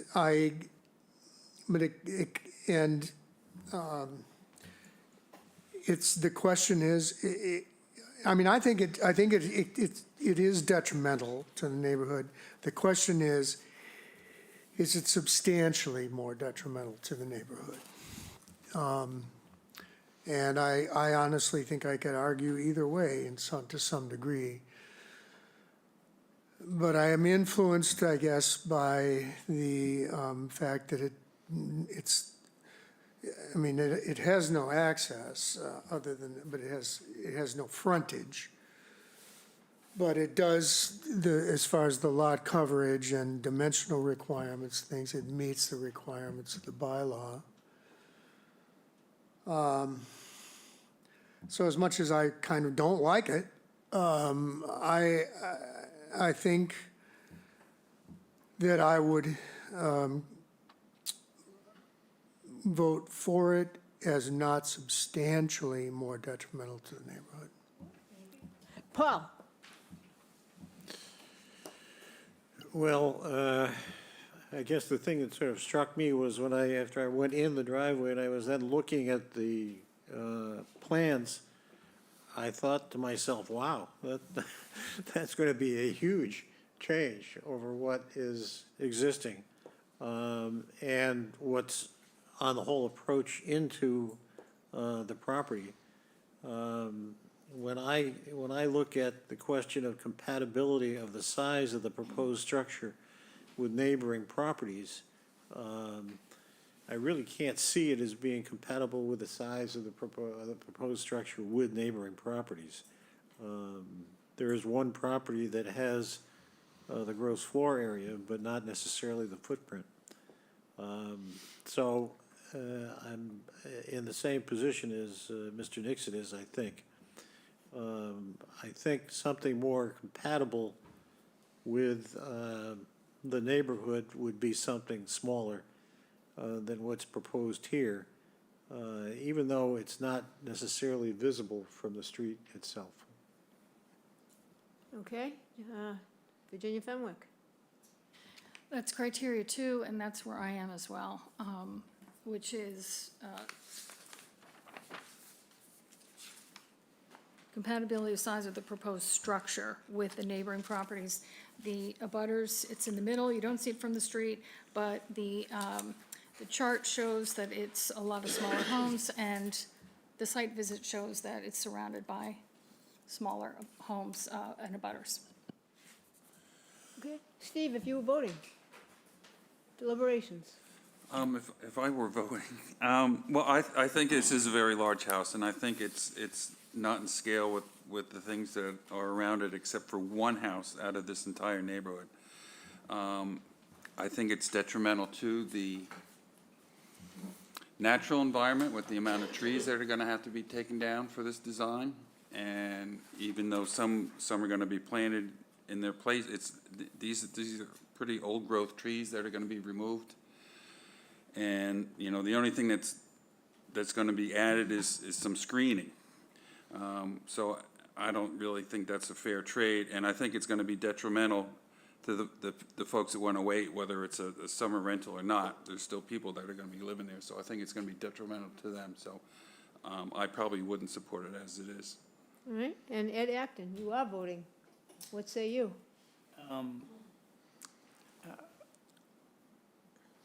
It's a large lot. I think the lot can support this house. I like the design of the house. If I was the applicant, I would plant as many trees as the neighbor wanted, because quite honestly, with a house like this, it's just really a rounding area as far as planting trees. I believe as far as the road, you could certainly take pictures, and it's at the end of the project, the road can be brought back to, you know, where it was. So I like the design. I believe it's a large lot.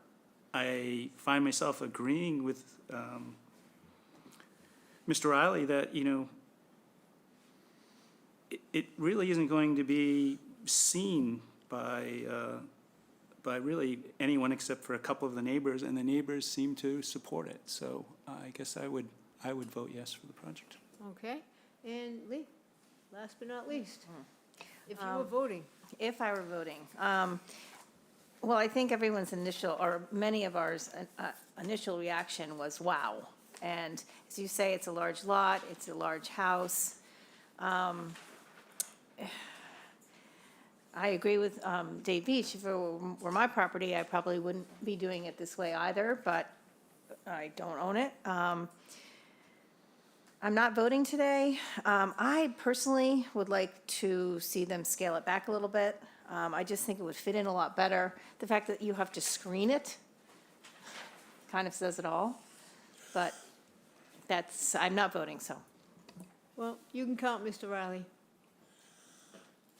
Yeah, apparently the numbers really don't make any sense. So what you want us to do is clear cut the lot first, so we're not cutting down trees for the house. And Without being flip, how do you want to proceed?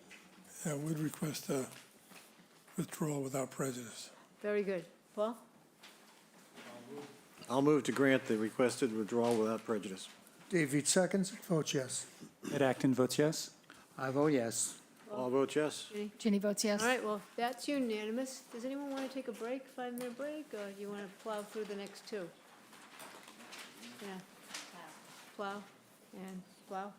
Plow. Plow it is. All right. Let's see. This next one is Mr. Riley's as well. So, that's in 52 Depot Road, Paul and Mildred Ford, 24-134. Application number 24-134, Paul and Mildred Ford, care of William F. Riley Esquire, P.O. Box 707, Chatham, Mass. 02633.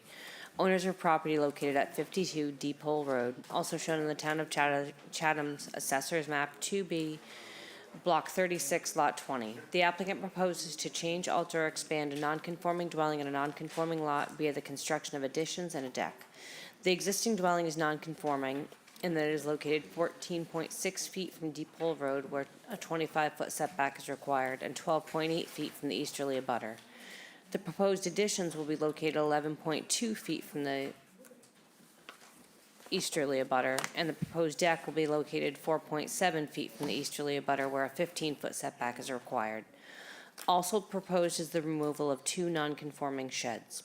The existing building coverage is 1,330 square feet, 13%, and the proposed building coverage is 1,484 square feet, 14.5%, where 15% is the maximum allowed. The lot is non-conforming in that it contains 10,871 square feet, where 20,000 square feet is required in the R20 zoning district. A special permit is required under Mass General Law, Chapter 48, Section 6, and Section 5B of the protected bylaw. Mr. Riley, welcome back. Good afternoon, Bill Riley on behalf of Paul and Millie Ford, the owners of this property. They've owned it for quite a while, and as we all seem to get ready for retirement, some of us earlier than others, they wanted to have additional living space in the building. So what they're proposing is a shed dormer on the front of the building, increasing an existing shed dormer in the rear of the building, and then a small addition, one-story addition on the back side of the building with a proposed deck.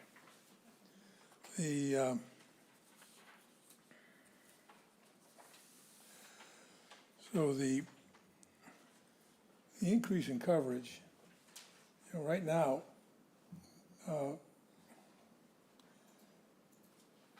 the existing building is, can you find where the existing building is?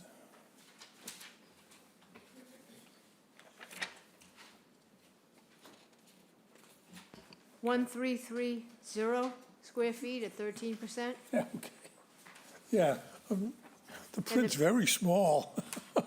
Yeah, and the Thank you. proposed is 1484, 14.5? Yes. Yep. The 1484 I know about.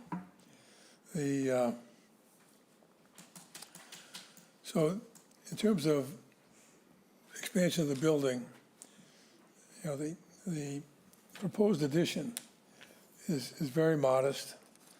and the additions to the structure are in keeping with the style of the structure, i.e. Shed dormers. There's already a shed dormer on the rear of the building. They want to add shed dormers on the front of the building and expand the shed dormer on the rear of the building.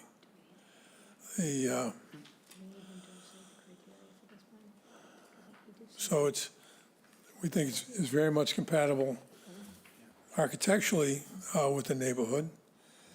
We're not cutting down any trees, I'm happy to report. And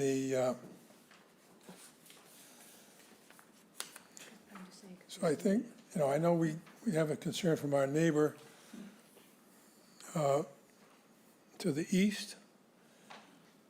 And so my client has authorized me to report to the board that we would do a 6-foot fence. She, in her correspondence, which you'll read, she's expressed a concern about the proximity of the deck to the property line. But if you remember the visit to the property, her garage, the neighbor's garage, is here. So even though this is very close, there's really just a garage in this location. It's not a living area.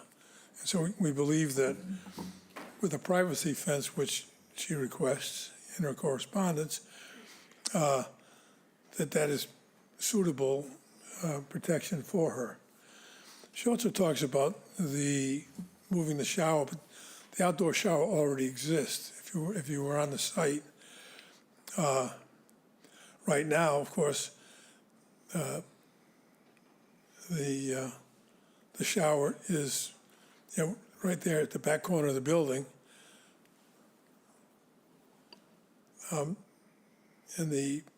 Now it'll be adjacent to the addition. But again, the addition is just, if you look at the floor plans, just gives them a little more first floor family room space. There you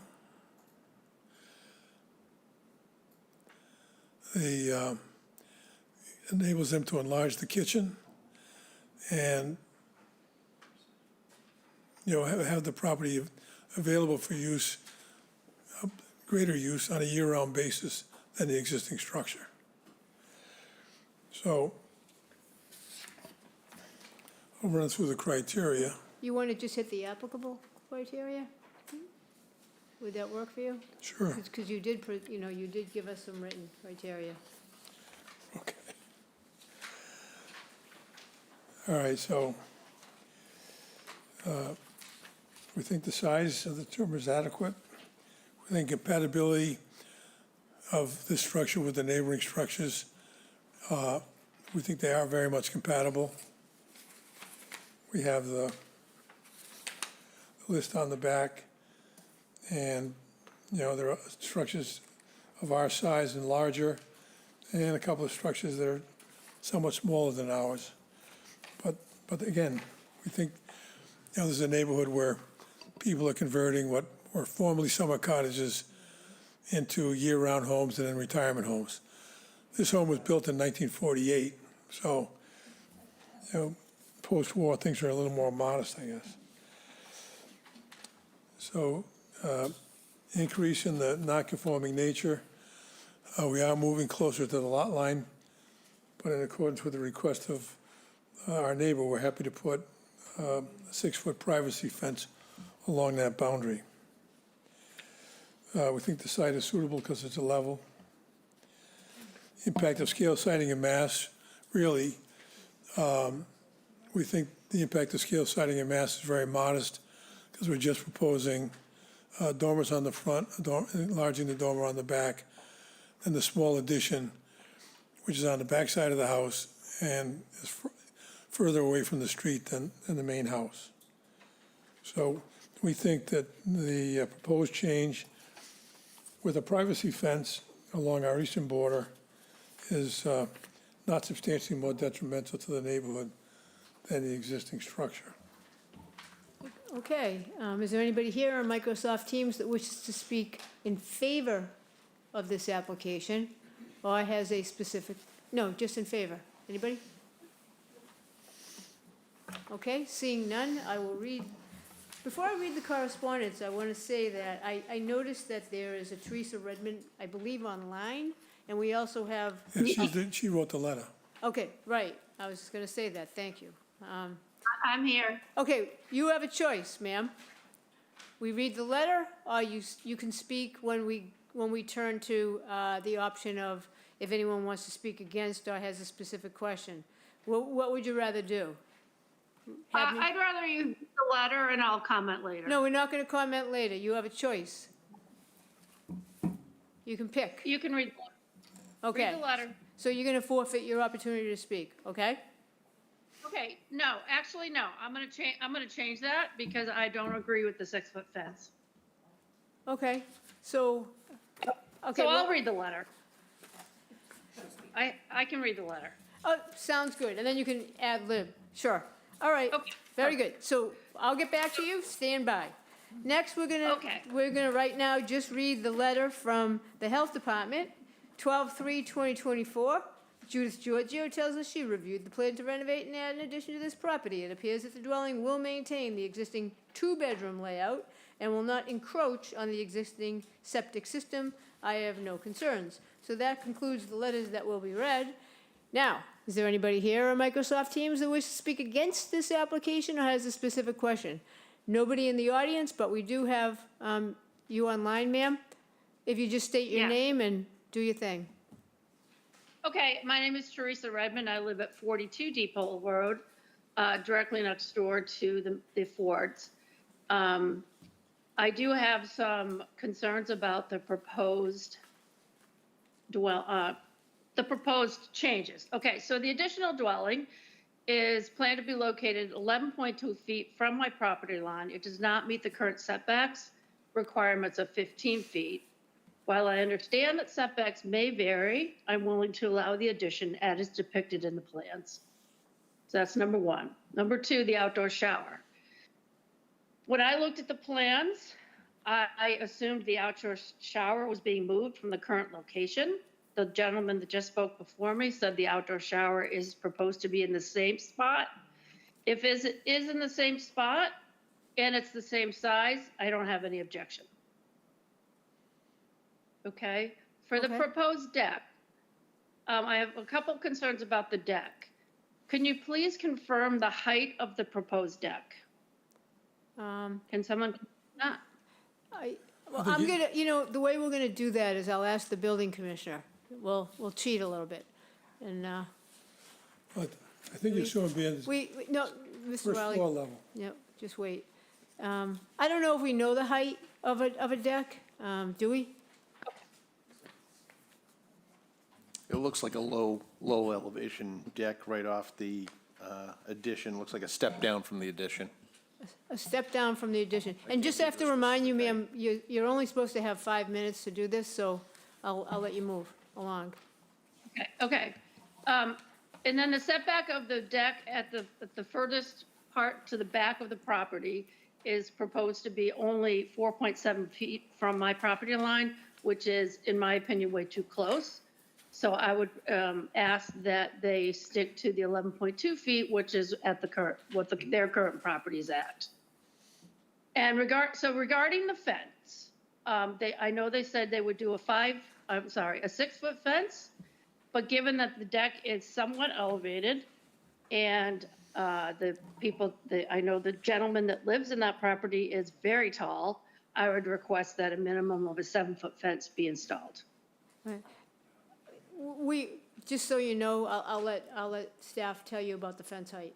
So fences are only allowed they need to be under 6 foot from existing grade if they are to be within the required setback area. A 7-foot fence in this zoning district would be required to meet a 15-foot setback. So they can't do that. Okay. Anything else? Look at my notes. That's it. Okay, very good. You're comfortable, because you do have a little bit more time. Just want to make sure you were heard. Nope. I'm mostly concerned about the deck and how close the back end of it is to my property, Right, regardless of fence. okay. Thank you very That's much. it. And is there anybody else here on Microsoft Teams that wishes to speak against this application or has a specific question? Seeing none, now we're gonna go to questions and concerns from the board. Dave Veach, anything? Well, heard the neighbors seemed to be okay with the proposed 11 point some feet for the addition, which is somewhat closer than the existing. And it sounds like she's okay with the shower being in the same location as it was, but she's not okay with the location of the deck. And I'm kind of looking at a reason why they would want to go that close to the, so I have to ask, why is the proposal to go closer, even closer with the deck? Is there an existing deck there now? I can't tell from the site plan. And just so you know, Mr. Riley, unfortunately, and we're not trying to beat you up or anything, but it wasn't staked. I hate to tell you. Oh, usually Sarah calls and tells me, and I can. I know you didn't know. I know you didn't know. Yeah, I did tell the surveyor, it has to Yeah, be yeah. staked. But No, we're not saying it's your fault. We would have already said it's your fault, yeah, but we didn't say that.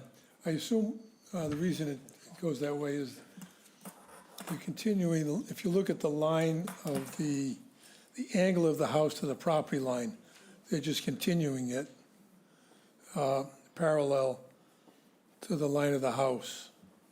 I assume that's how it got there. You know, Are you comfortable, Yeah, Mr. Veach? I mean, I see the reasoning, see the and I still don't know if there's a deck or patio there. I definitely have concerns because the moving the deck even closer without having gotten a prior discussion or approval. Anyway, I have some concerns about that part. Sure, So, yeah. Ed, what do you think? No questions. No? David Nixon? No questions. Paul? Yeah, I'm confused on the outdoor shower. Did you say that the shower is going to be in the same location, or just that there is a shower there on that side as exists now? There's a shower there and it's going to remain there. There's a shower on that side of the building now. Is Yes. this new shower going to be in the same location? It's going to be the same shower. It's the same shower? Yeah. No. But it says proposed outdoor shower. Well, I know, we don't control the comments they make.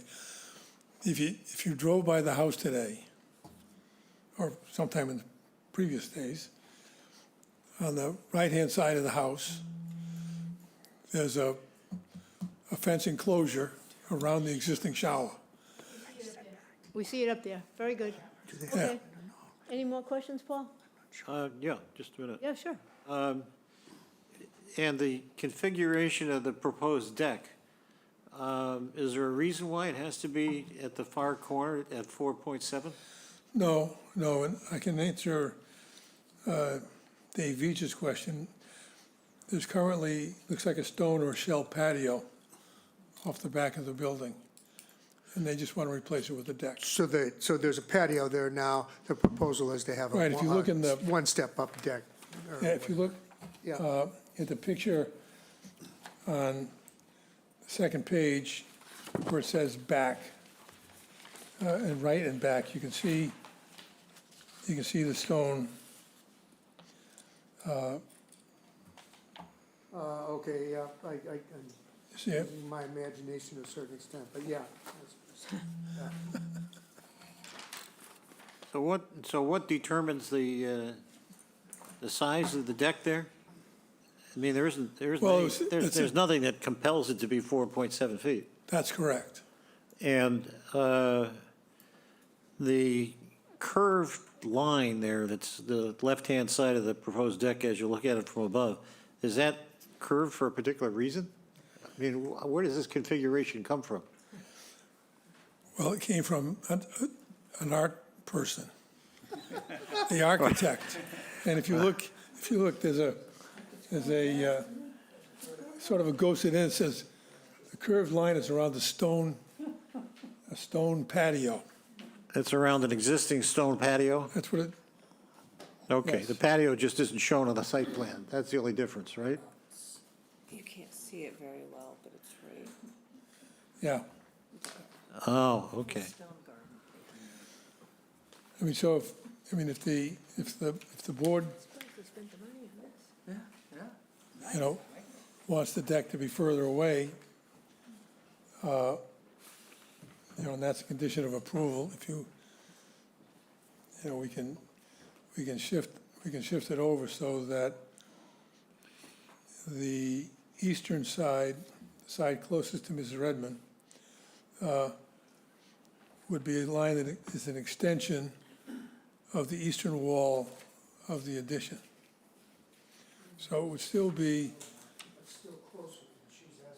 Yeah, it's still closer than it is now, right? that's correct. Okay. Any chance you can make it same? The, if that's going to be a condition of approval, the,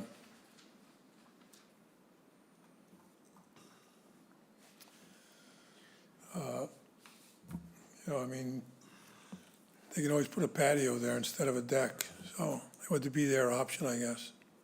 Okay, that's good, that's helpful, probably information for everybody to think about.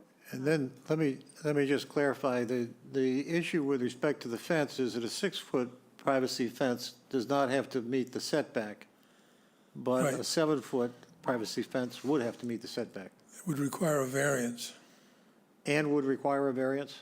yes. If it met the setback, it wouldn't. Well, the setback would be, is 15 feet. I understand. Okay. I just wanted to be clear as to what I was understanding there. All right, I don't have any other questions. Okay, Lee? Just to clarify, the fence would have to be below 6 feet, just below. I'm sorry, what? The fence would have to be just below 6 feet, Right. okay? Yep, that was just clarifying. Anything else, Lee? Steve, questions or big concerns?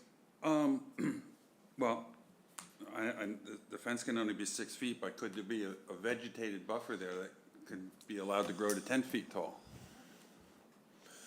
Because we're talking about a fence and not Well, something that's going to turn out to In lieu of be. the fence, have, I know, but vegetated buffers turn out to be 10 feet wide. And these are very small lots.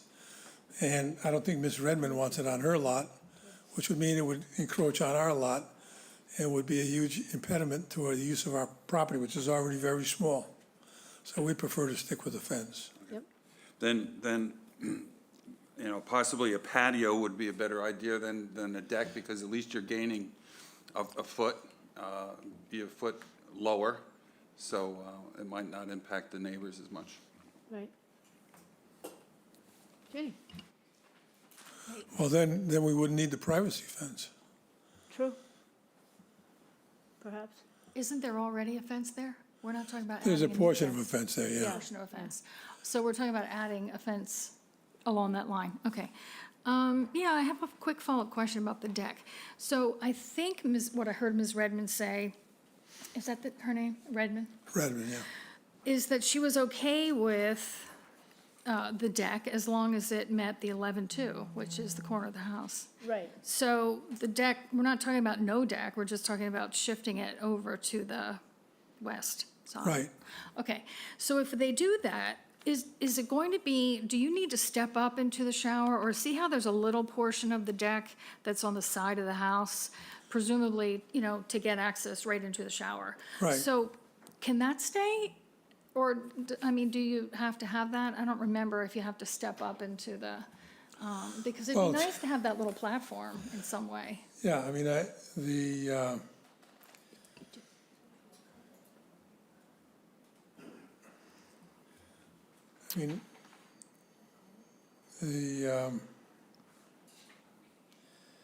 would like to be able to, you know, walk on the deck to the To shower. the shower, that's what, I just wanted to make sure And that so if we were talking about the deck has to shift, we weren't overlooking that important portion. So but I do agree that the rest of the deck, or, you know, the length of that deck, 26 feet or 28 feet, is too far back when it's encroaching to the 4.7.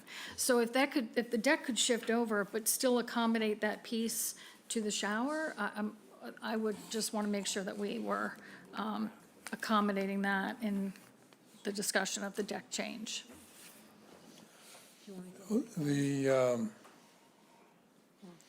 Well, I believe we could do that, but, we'd have to revise the plan. Right, yeah, I think you'd have to. And then there's also a comment from Ms. Redmond that Sarah could read, just to shed a little bit of light. Is that, Ms. Redmond says, regarding the outdoor shower, I believe the new plan puts the shower in a new location based on the pictures. The current outdoor shower sits behind the current house/structure, not next to it.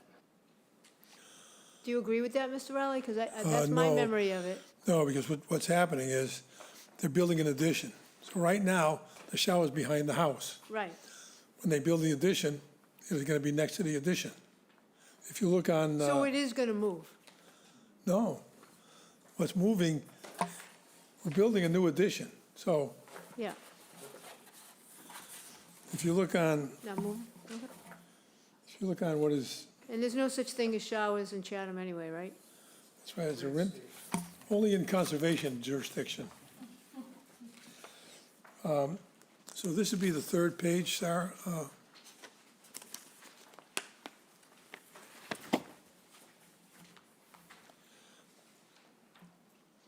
Next page. Okay, scroll up. Oh, right, there you go. So you see, so here's the shower. So if the addition weren't there, the shower would be outside by itself. But the addition is gonna be next to it. Good point. And so what we're talking about is, at least Jenny, vote one, number one, would think a walkway is appropriate to the shower, but that the deck itself would have to meet the 11.2. Is that correct? I think we need to talk about that, because I think that if we just say the deck can't go, it's not. Microphone. If we think that, we should talk about that. I just want to make sure we didn't include that little strip when we said can't have the deck that far over, because that does feed into the shower. So in my opinion, keep that and shift, the farther north portion of the deck over. That's why we need a revised plan. So you think you need a revised plan? Well, let's find out if that revision is going to be acceptable to the board. Okay, Because we don't want to go revise a plan and then come back and find that it's not acceptable. all right, so we'll close the hearing and we'll deliberate about that, and then we'll know. Sound fair enough? I'll move to close the hearing and move into deliberations. Dave Veach seconds and votes yes. Ed Acton votes yes. Yes? All votes yes? Yes. Okay, deliberations. David Nixon. Are we deliberating? Yeah, we're deliberating about all the things that we collected, all the knowledge that we've collected over the past few minutes. Well, I don't see any problem with the way it's been designed. And I think Lee pointed out to me something very interesting, which is the neighbor that had the concerns, the only thing you can see there is the garage, and there's no windows. Right. I mean, it's not even part of the living space. So I'm convinced that the way it was submitted is fine with me, and that we don't have to change a thing. Cool, okay, very good. David Beach. Well, it's, I actually think that a patio is a good solution here, to remain a patio and a 6-foot or plus or minus privacy fence. I do understand the concerns of the neighbor with respect to a somewhat elevated deck combined with a 6-foot fence is really not privacy. You're losing privacy. So I think her concerns are legitimate with respect to, yes, it is maybe to her garage, but I think that the proposal here is getting quite a bit, it's putting structure, where now existing, she's got 12.8 feet. And so, and she said, well, I'm okay with the addition because she wants to follow that line being 11.2 feet. But now you're gonna put more structure, because the deck is considered a structure. Am I correct, Jay? Okay, deck is considered a structure, so now we're going down to 4 feet, and I don't think that's in anyone's best interest here necessarily. So, now, given that a deck as a structure, whether it's 8 feet in the air or 8 inches off the ground, they may be better off just keeping a patio there, because a patio is not, a patio doesn't have to maintain setbacks. Yeah. So, I mean, I think if they want the deck, and if they want, then I think for me, they need to find a way to agree, and it's only gonna, that deck's gonna be maybe 2 steps up at best. And so maybe in trying to get steps to go down and then with the shower, I don't wanna get into all that, but they may find overall that the deck is gonna be putting a fair amount of structure in there. Yep. That they could accomplish the same thing with a patio with no issues about the sideline. Just so the applicant can understand, what will it take for you to vote yes? For me to vote yes, I think it has to be that they get no closer than 11.2 feet to the property line with any structure. So 11.2 feet limit to the property line. Okay, very good. That'd probably help Mr. Riley in the long run. Ed? Same for me, Same for you. 11.2 feet. Yep, okay. Paul? Yes, I agree with Dave Veach. Okay, and Lee? Yeah, I do too. I think a patio would be awesome there. I mean, I do like what Ginny brought up regarding access to the shower, but I don't think it's absolutely necessary. I mean, you could put a couple of nice bluestone, flagstone steps, or, so, I agree with. Yeah, sure. Steve, if you were voting, what would it take? I think I would rather see a patio there and a walkway to the shower and maintain the 11-foot setback. Okay, and Ginny? Well, I like to honor what the applicant is asking for, which is a modest proposed addition and a deck. I think the deck's too large, especially with it, encroaching. So I think it goes back too far. But, I think that there's I don't know, you walk out of the house and stepping onto a deck is a little different than stepping down onto a patio. And I think that they could have a deck if they would just modify the size of it and just keep a portion of it so they can go, if they choose, to go right into the shower instead of dealing with patio and grade issues perhaps and a big step up to the shower.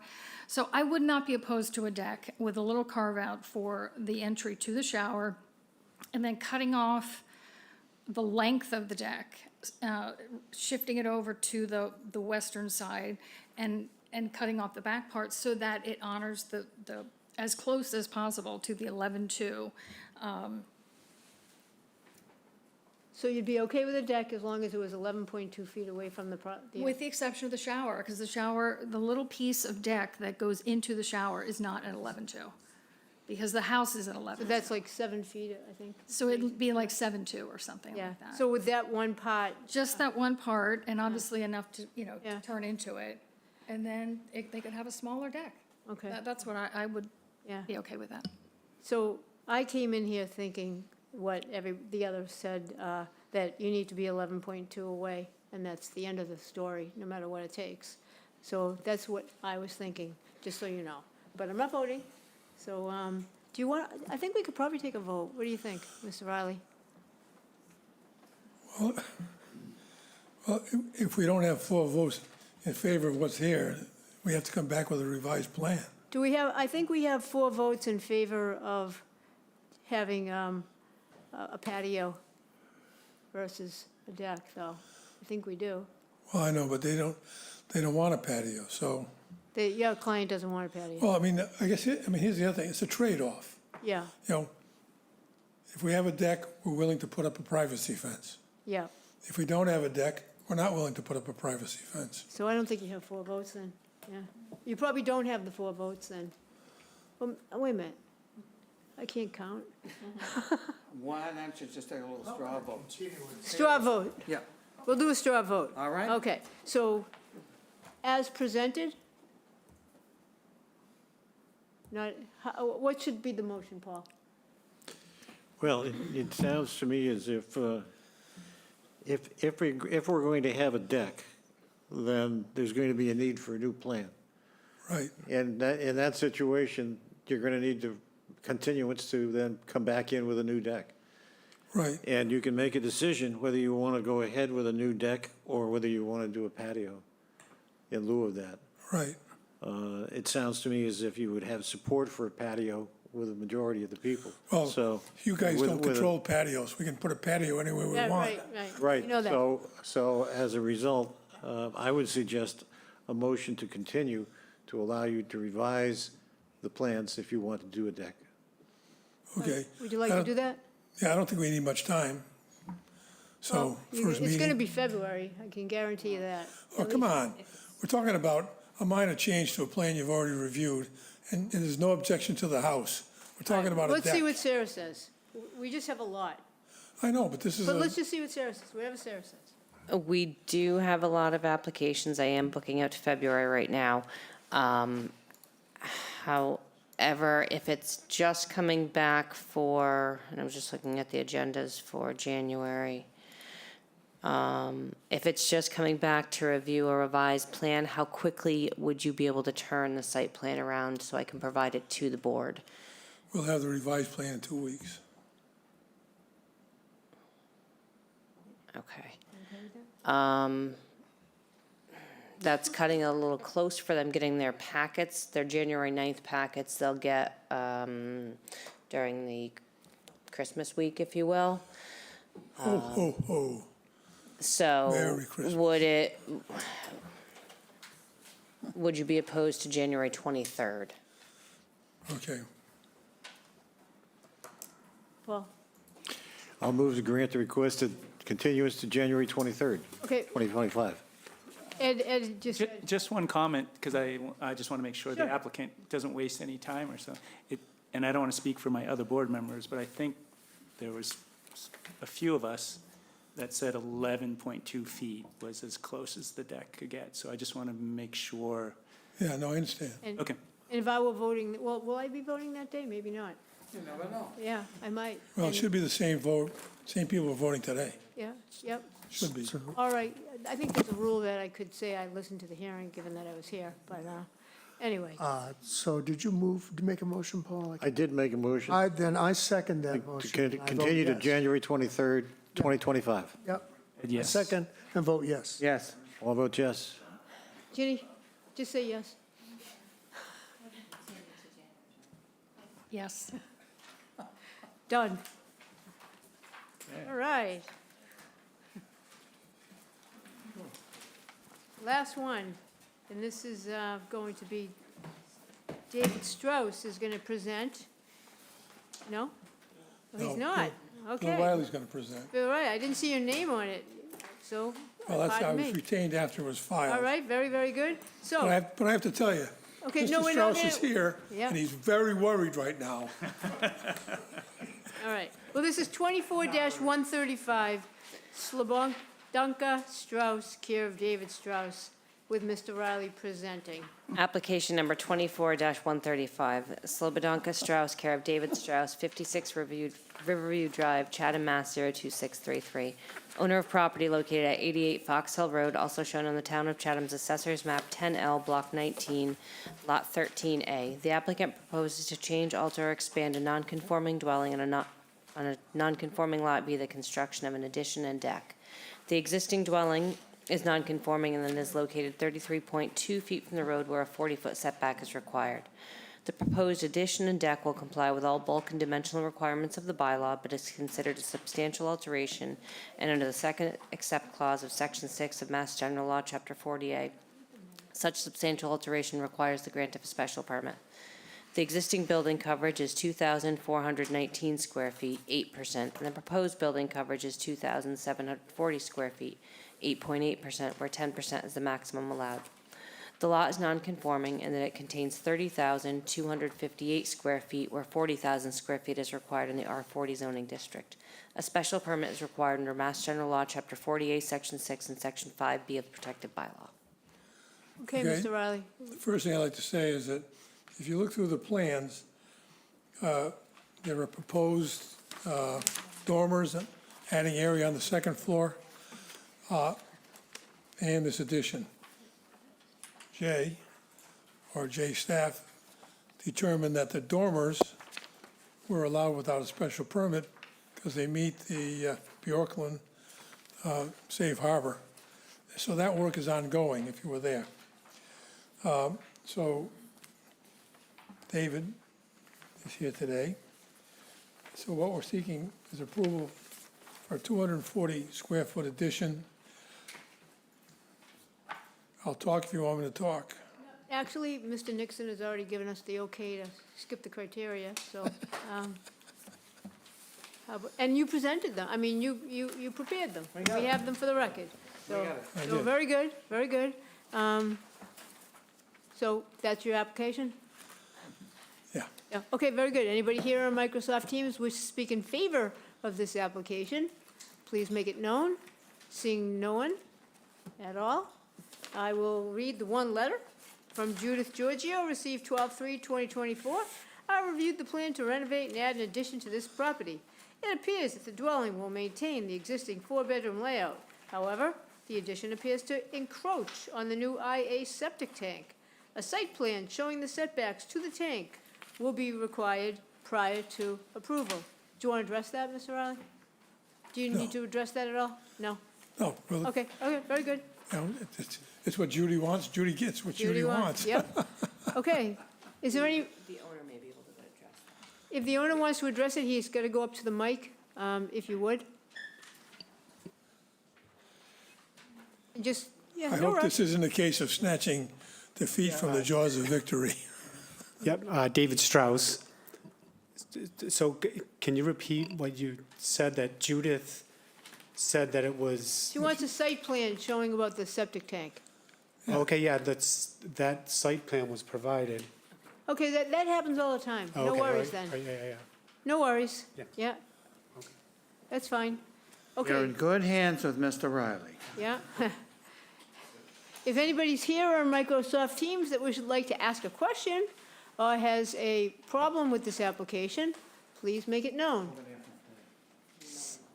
No one left to do anything like that? All right. Are there any questions from the board? Yes, of course. Jeannie Just a Fenway. quick question. The field card says it's a three-bedroom, but yet the plans and Judith's note said it's four-bedroom. So is that, The field card is not always correct. okay, Yeah. Yeah. Okay. Any other questions? just making sure that, okay. Jenny, an IA septic system allows them to have an additional bedroom. So I know Judy has reviewed the plans because the building permit for the dormers is in play already, so it's. The assessor's field cards, may not necessarily always provide the detailed information as the building plans do or the site plan. I watched the Board of Health hearing. There was a lot of discussion about the Yes. bedrooms, so that's Yeah. why I was asking. Yeah. It's okay, sir. You don't have to add anything. I mean, if you're desperate to add something. No, Okay, good. So, no more questions? I'll Nope. move to close the hearing and move into deliberations. Dave Veach seconds and votes yes. Ed Acton votes yes. Yes. All votes yes? Jeannie votes yes. Okay, very good. Let's just do deliberations this way, starting with Dave Veach. Not substantially more detrimental than neighborhood, meets our criteria, and we'll support it. Ed? I agree. 100%. I agree. I agree. Lee? I agree. I'm all for it. All right, very good, as am I. So, do we need any conditions? I'll move to approve the application as submitted, with the only condition being that all construction activity and vehicles be contained on site or at a neighboring property with the permission of the property owner. Dave Veach seconds and votes yes. Ed votes yes. Yes. All votes yes. Yes. Oh, it's unanimous, congratulations. And Thank you very much. that concludes our zoning board of appeals meeting today. And let's have a motion to adjourn. I'll move to adjourn. Dave Veach seconds and votes yes. Ed Acton votes yes. Yes. All votes yes. Ginny votes yes. Okay, that's unanimous. And what time is it, Sarah? 5:51 PM. All right, very good. And good night, Chatham.